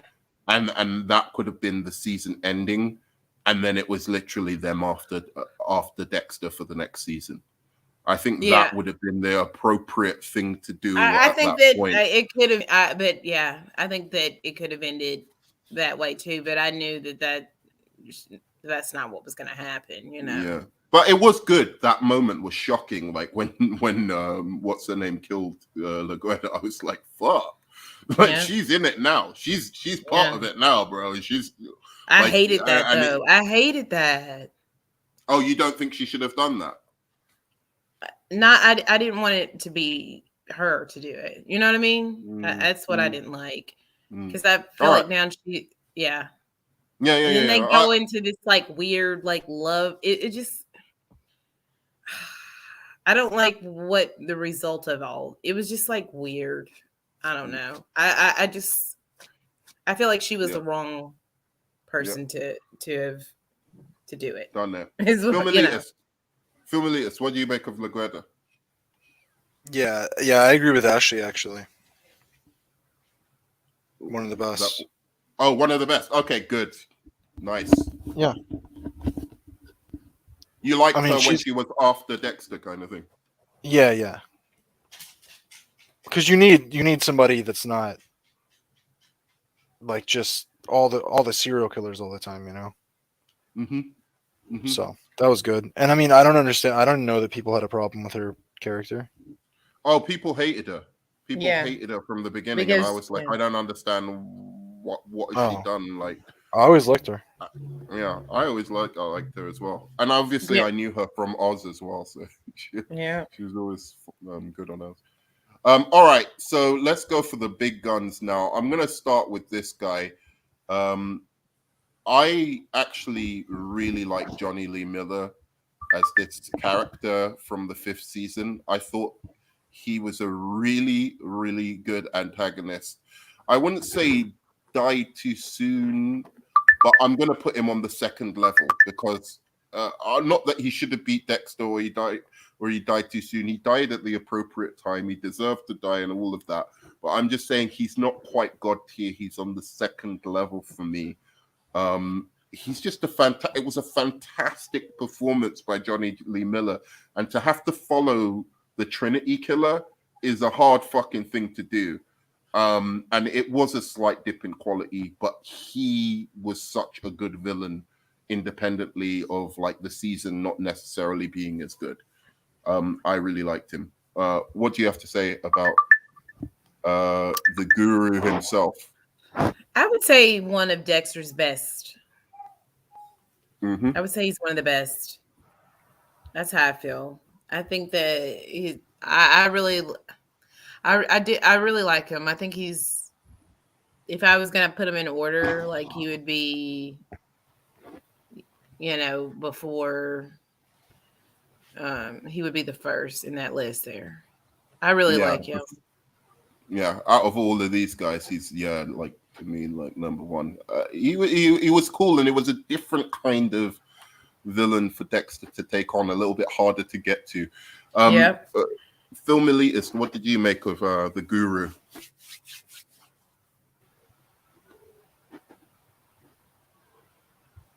Hello? Film elitist, oh, sorry. Sorry, my shit froze. No, it's okay. Yeah, I think that's about right. I mean, I think he's probably the third best villain. Yeah. So Johnny Lee Miller, I just he's a really charismatic performer, and he's just it was an excellent. I haven't seen that guy in too much stuff since, which is kind of a shame. Yeah, he was in Train Spotting, obviously. Yeah, go on. I was gonna say, just like we haven't seen her either. I haven't seen her in a minute. I was thinking about that. Yeah, really a lot of the actors in this show. All right. Surprise, motherfuckers. We're going on to Sergeant fucking Dokes himself. Yeah. Dude, this is the second best character in the whole fucking show for me. I thought, honestly, he was so good that I thought when the second season ended that it must be the show over. Like, I thought, like, oh, okay, I get it. He's killed his Moriarty. It was like I don't know.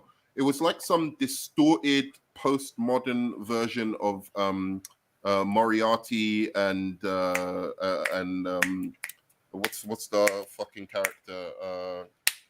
The detective. The detective. From what? Sherlock Holmes And Moriarty. That's how I saw, like, there was some distorted, twisted version of that, him and Dexter. Like, they were just these perfect fucking opposites. He had this dark side to him, this dark history of being in special ops, and he was just as smart in his own way as Dexter, but he was just as much of a loner and all of this kind of stuff. And I thought it was a beautifully done ending where it was just like he sets this guy up to be the Bay Harbor Butcher. I was like, okay, end the show. Great. That's the way to end the show. And then it went on for another season. I was like, what the fuck's going on? So I thought he was so crucial and essential to the show. And just his one-liners, the sass, the attitude, the performance, he is absolute quintessential God tier for me. I'm not going to give away if he's my favorite yet, but he was one of the best God tier for Sergeant Dokes. Next. Me? God tier. Yeah. Did you also know that, did you see, he has that little moment in Easter egg in the revival too. Did you know that? I meant to tell you that. No, I didn't. You remember when Harrison gets dropped off by the trucker? Oh, right. That's him. Like, you go back and just listen to that scene. That's him. That's his voice. That's him dropping Harrison off. Oh, I didn't realize. Yeah, they did little bitty things to bring some of the people back, and that's his little moment where they bring him back for that. Even though you don't see him, you hear his voice right there. He's the trucker that drops him off. So I mean, I loved his character. I was really sad when he died. And I wanted it. I wish that if there was any way to keep him, figured everything out too early. If anything, like I said, I would have preferred it would have been the showdown in season 7 would have been perfect. between the two of them. I And think like, the but way would he have been the figured out, best, maybe 5, you know. I think the way he figured out things in season 1, they could have left that to season 5 with the Trinity Killer. Because that would have been another time where it would have been perfect for him to figure out, like, wait a second, how the fuck did Dexter get there? Why was he there early? Why, you know, like all of the stuff of how Dexter was in that situation was just like his wife being killed. Like, yeah, you know, it that was perfect for Dokes, like, you know, to go off that. And he still could have had his suspicions and just thought he was a weirdo. Had little bit of, like, he could have had like small little things. Like maybe season 1, it was just like something, and it was like made him think, you know, just one moment, and then he might have thought to himself, "No, this can't be true. I'm overreacting," right? You know what or where he thinks to himself, like, "No, this can't be." Like this, you know, this internal monologue. You know what I mean, Nerd Man? Yeah. And then season 2, there's something else that comes up, and he starts to think, is this a possibility? And then as we get, I understand that maybe, or they did it maybe too soon, but I really liked his character, and I felt that he was a good opposite of exactly. And what's the actor's name? I don't know the actor's name. I don't even. I thought that he was really. I thought he did. His performance was very believable, and he was also Eric as King. an actor, you know, was suited to be the opposite of Michael C. Hall. Because if you also think about it later on, what was the detective that they bring in, the one that has the relationship with Deb? Joey Quinn. They tried to do another Dokes. Trash. Thank you. Trash, bro.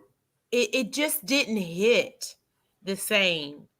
And I just didn't. I did not. And it wasn't the actor's fault. It wasn't like the actor tried his best with what they gave him, but he just couldn't get. He couldn't do it.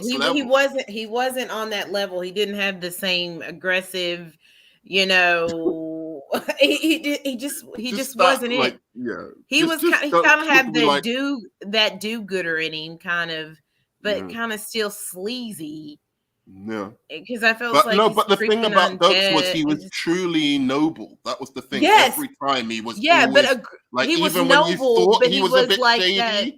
He was that aggressive, noble. But he was like, he kind of reminded me of like, and he was funny. Noble, but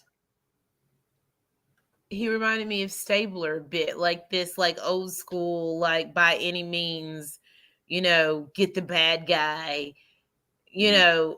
Guy, you know, that's what I'm saying. Like he, you know, he was noble, but he was gonna get you, and he might have these aggressive tendencies, you know. Yeah. But it was all about the law.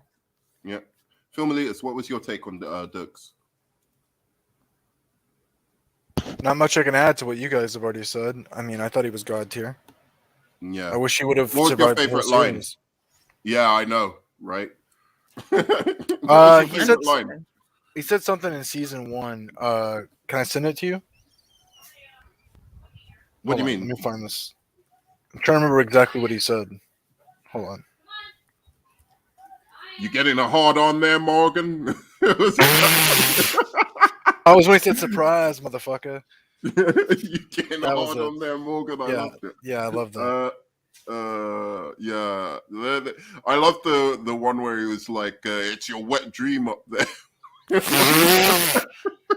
He was so accurate to like how a guy with that background would be, like something out of the 80s movies. I like that. Yeah. All right. It seemed like he was in Die Hard. Yeah. You know how much I love that movie. I would have watched the Dokes show. I'm not even joking. If they did a spin-off Dokes show, I would have watched it. All right. Miguel Prado.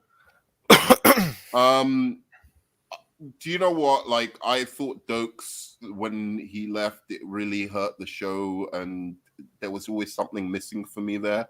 nonetheless, this guy made season 3 quite fun. Yes. He was really fucking good. I mean, I think he's. He was a really, really good antagonist and like friend and whatever to Dexter that whole season. And yeah, I liked him a lot, and I loved the performance by Jimmy Smits. I'm not going to put him in God tier, but I'm going to say he shouldn't have beat Dexter, and he didn't die too soon. I'm going to swap these levels because this is wrong.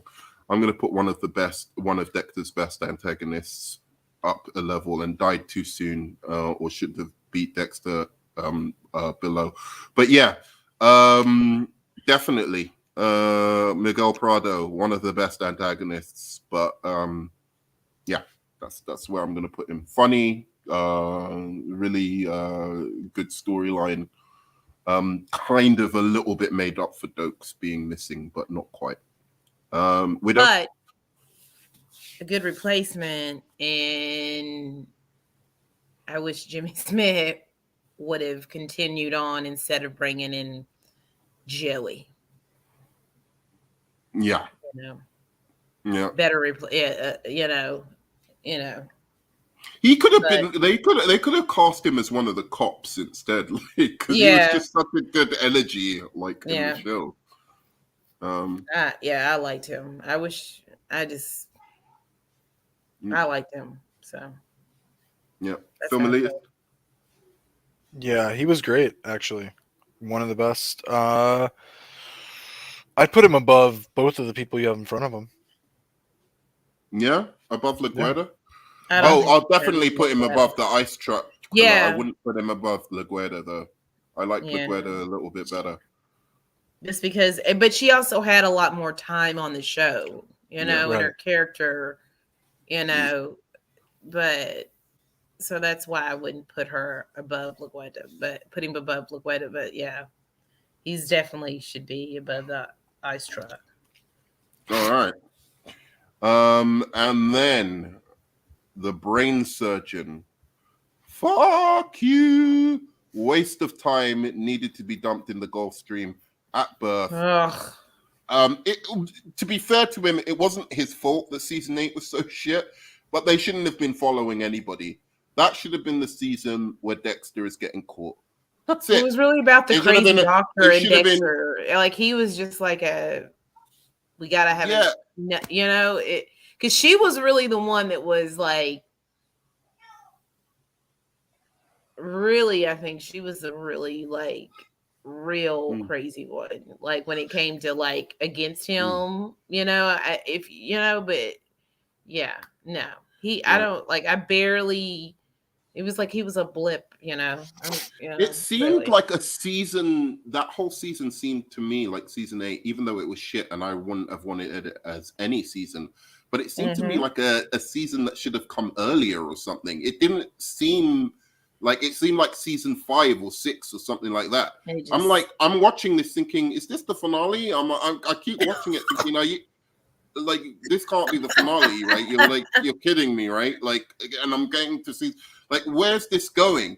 And then, to me, there is only 2 ways to finish Dexter, and both of them had to be him being exposed to all of his friends. Now, I don't mind him escaping. He could have escaped, but he needed to be exposed to all of his friends and on the run in that last season. Like, and you think 3 episodes in, it should have been go time. They've caught it's just like, and he's on the run, and they're trying to catch him, and he either escapes or he gets caught. And you think that's what's about to happen with the doctor, that she's going to expose him, right? Yeah. When she realizes who he is and what he does. No, she's just like, okay, you're awesome, guy. It's just, like, it was dumb. It was dumb. Yeah.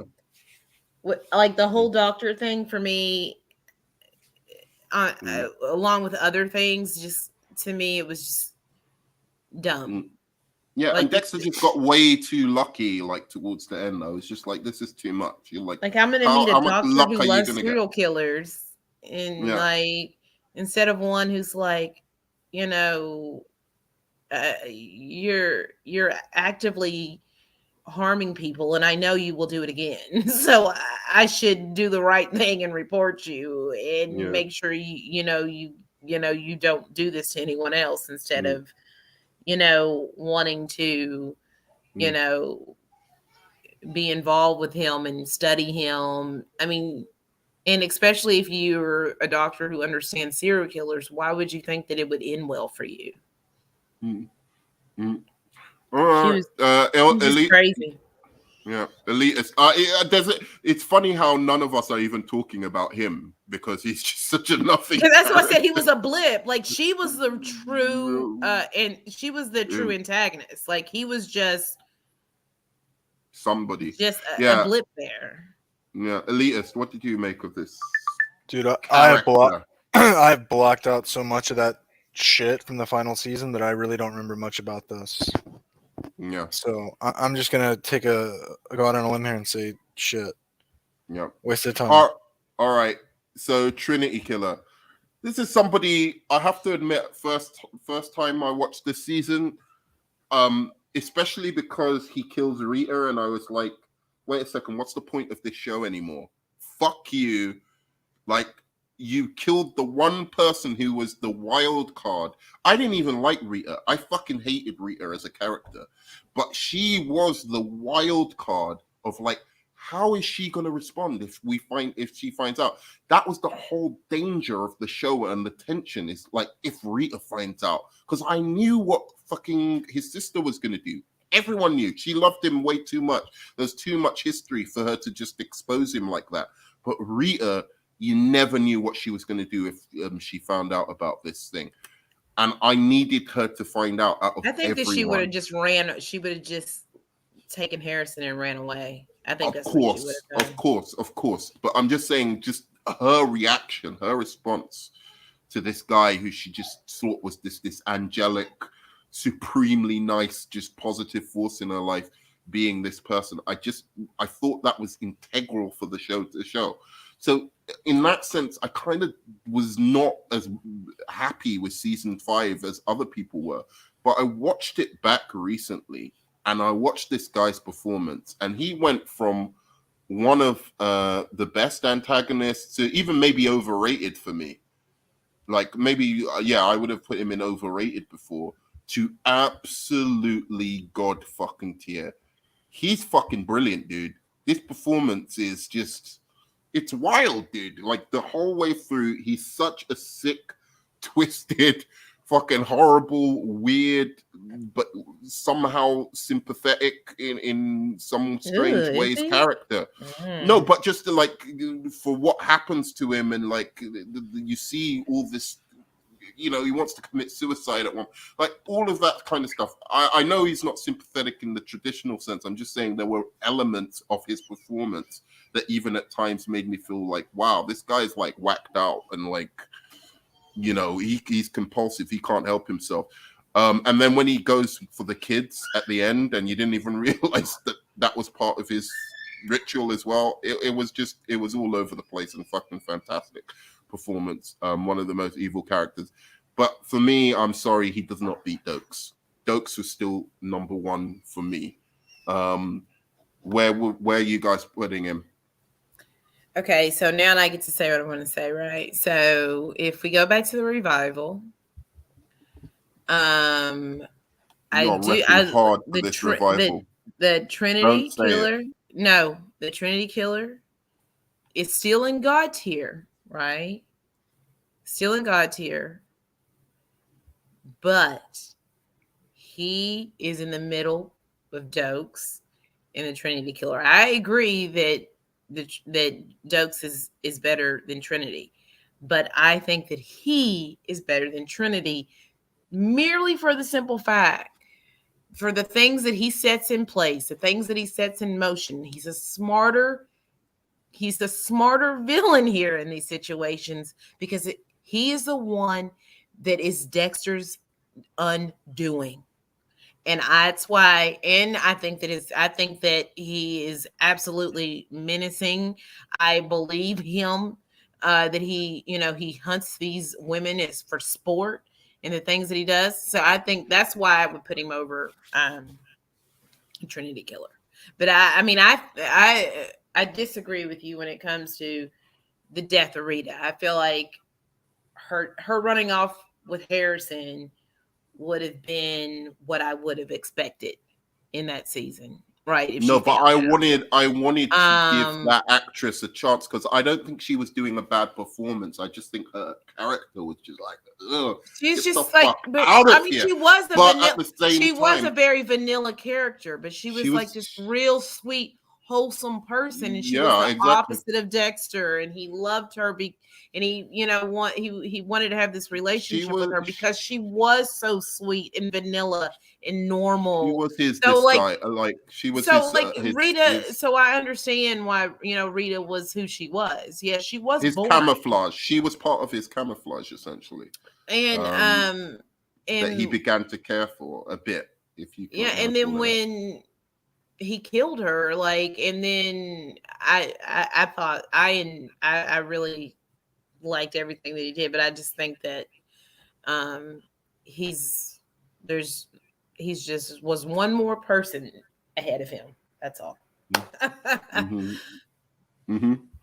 All right. So Film Elitist, last person, the Trinity Killer himself. Where are you putting him? He's my favorite. That was my favorite part of the whole show. When he walks into the police station and he's like, "Hello, Dexter Morgan," and you see him panicking for the first time because he's like, "Holy shit, this guy one upped me." I was like, "This is fucking sick." And Lithgow, I did not expect this from Lithgow. This, and when they're in the house with his family.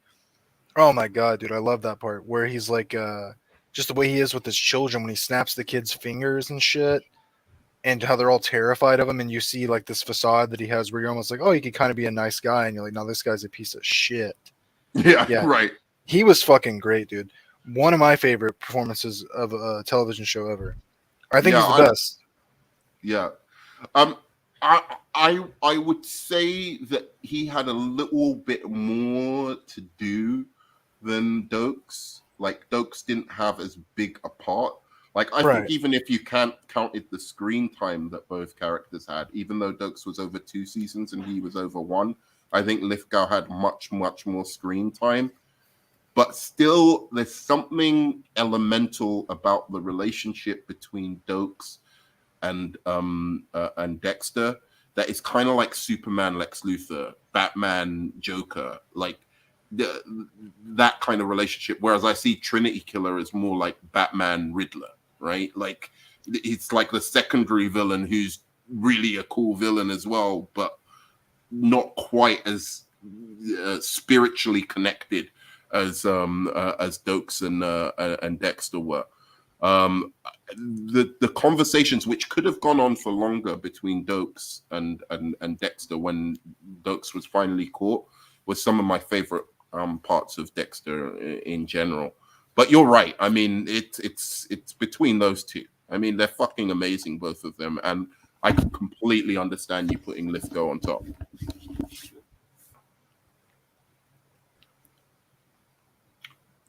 Widow, last thing to say. Do you vehemently disagree with him on Dokes versus Trinity, or do you understand where he's coming from by saying Trinity was the best thing overall in the show? No, I think he's the third best thing overall. I like Dokes because I like that he's this good noble cop. And it's not just he's a serial killer that I'm chasing who's also bad. And then you have that kind of and then you can kind of see where some of those people are like, oh, Dexter's the hero. He's only killing people who are harming other people. And with Dokes, he's, this good guy. And he got framed and still is framed till this day, and we never even no. They realized they realized he wasn't. That Dexter Morgan is the true Yeah, but not the world. The world hasn't. Yes, they will. I mean, the world is going. We don't. I mean, obviously, the world knows. They're not going to be like, how? Unless we find out in another season, which they were suggesting you won't. That Okay. I actually want that season, even though Dexter's dead. I want this new. I want you just so I can see the. But you don't like Harrison, so why do you want to see Harrison? I don't give a fuck about Harrison. I want them to just do the Miami Metro. Oh my gosh! But they're not going to do it with just one episode. If they come back, they fucking tease. You hate this poor boy. Like, how do you hate this poor boy? And you know what's funny? Like, if I was to put I think Dexter that it's coming back with Harrison. I really do, but and then you don't know what's going to happen with Harrison. I think something's going to be happening.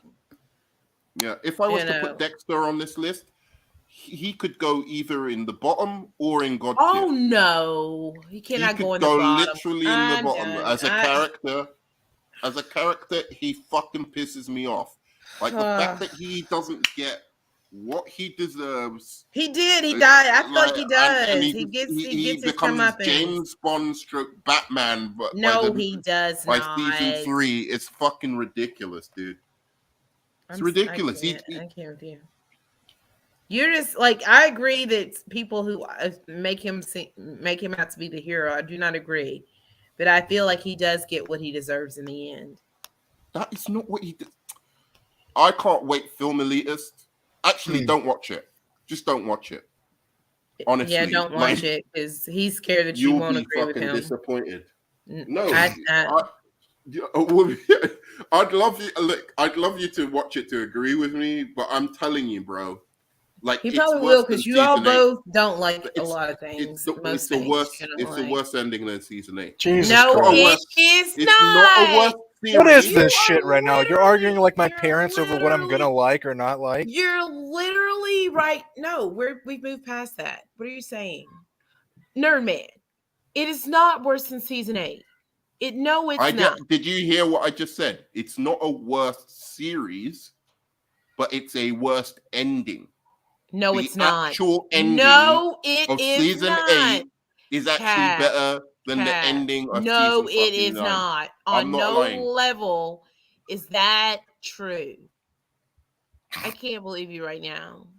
I would have ended Dexter going with Angela and being questioned by Batista, with him confessing to everything he's done and being taken to Miami to get the electric chair with his victims' pictures. Thank you. Yeah. Thank you. Did Nerdman pay you to say that?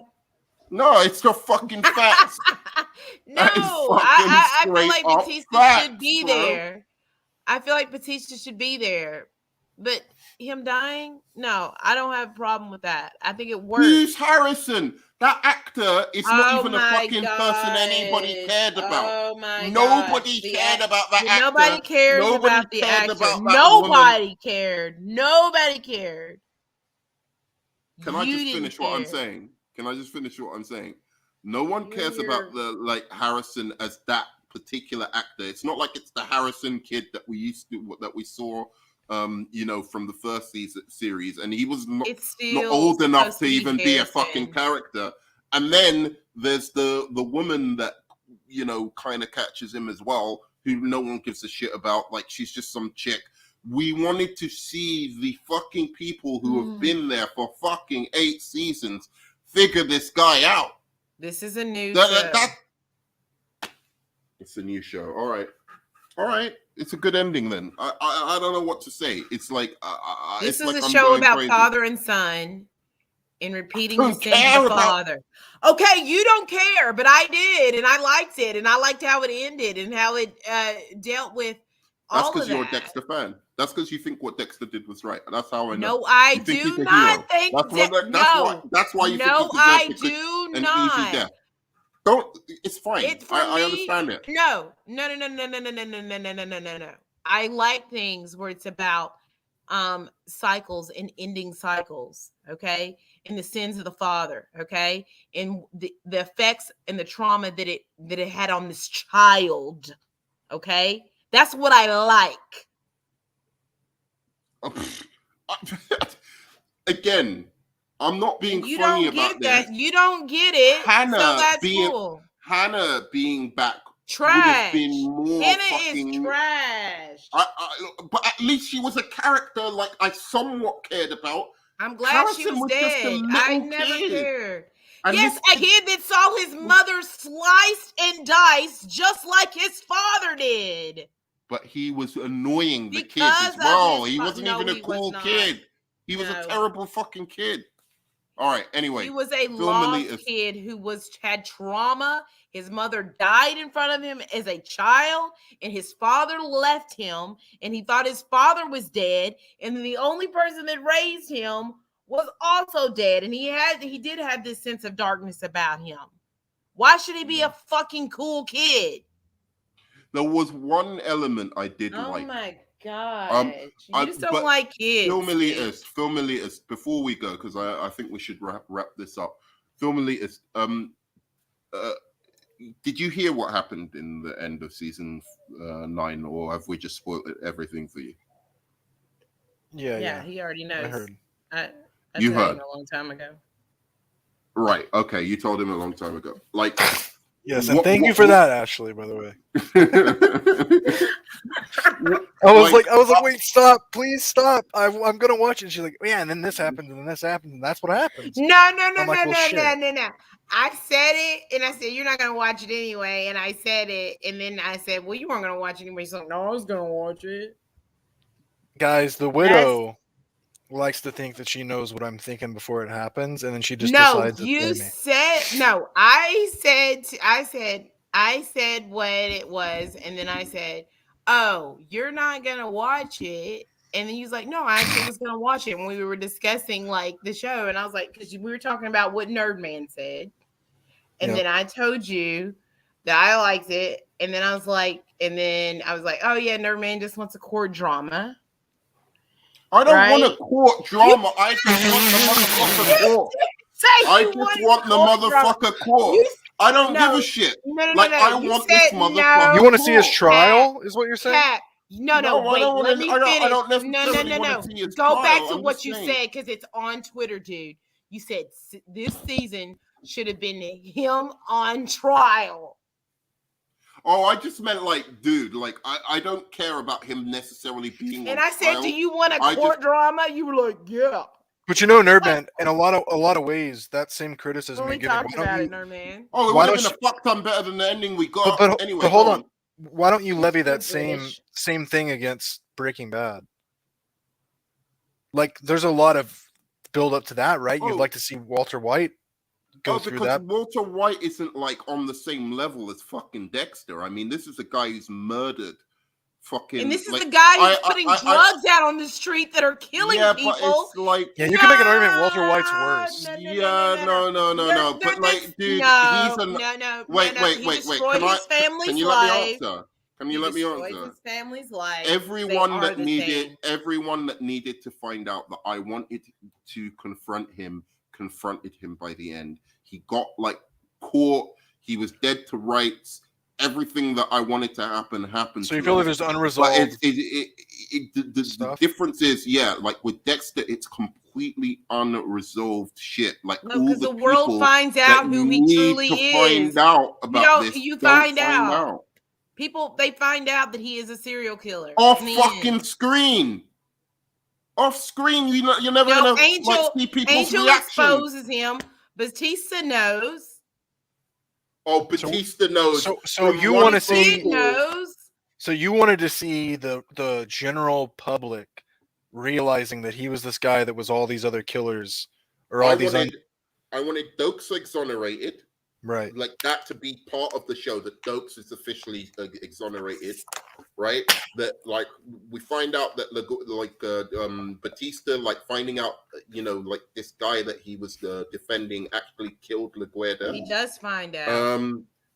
Yeah, he finds out, but we don't see what his reaction is.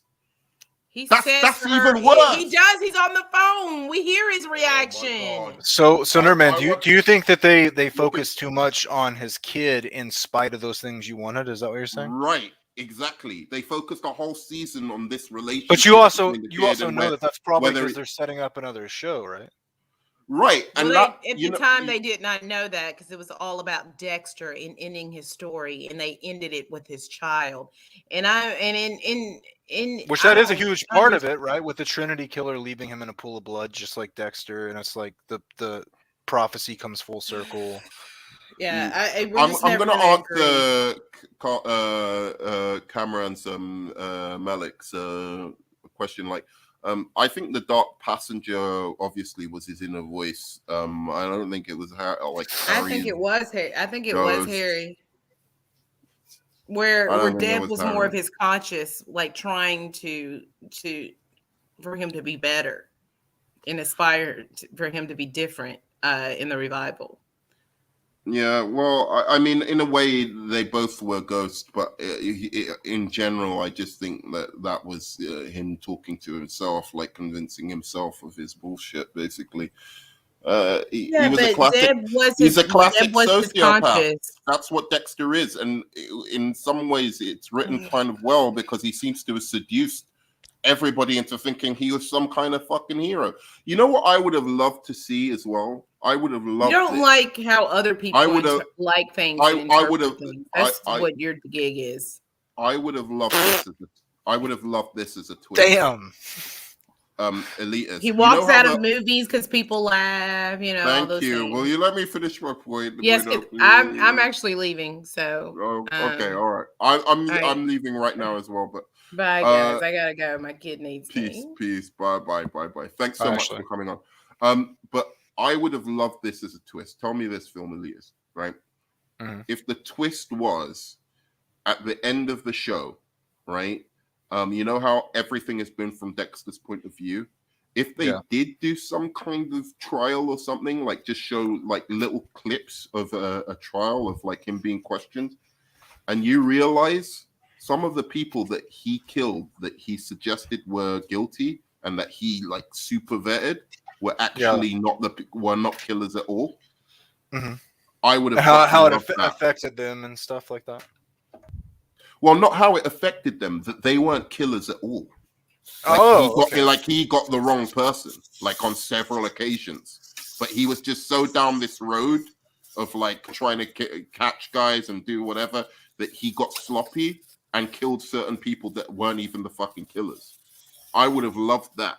Like, he was just, by the end of it, I thought he was truly an evil, despicable character. And I didn't understand why people liked him. Just like I didn't understand why people liked Walter White halfway through the seasons. I was like, he's just a monster. I like that certain point. But yeah, we will have to do top 10 anti-heroes another time.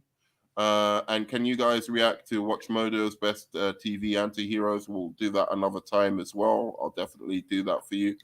But apart from that, guys, thank you everybody who came on. Onzo, Film Elitist, thanks so much.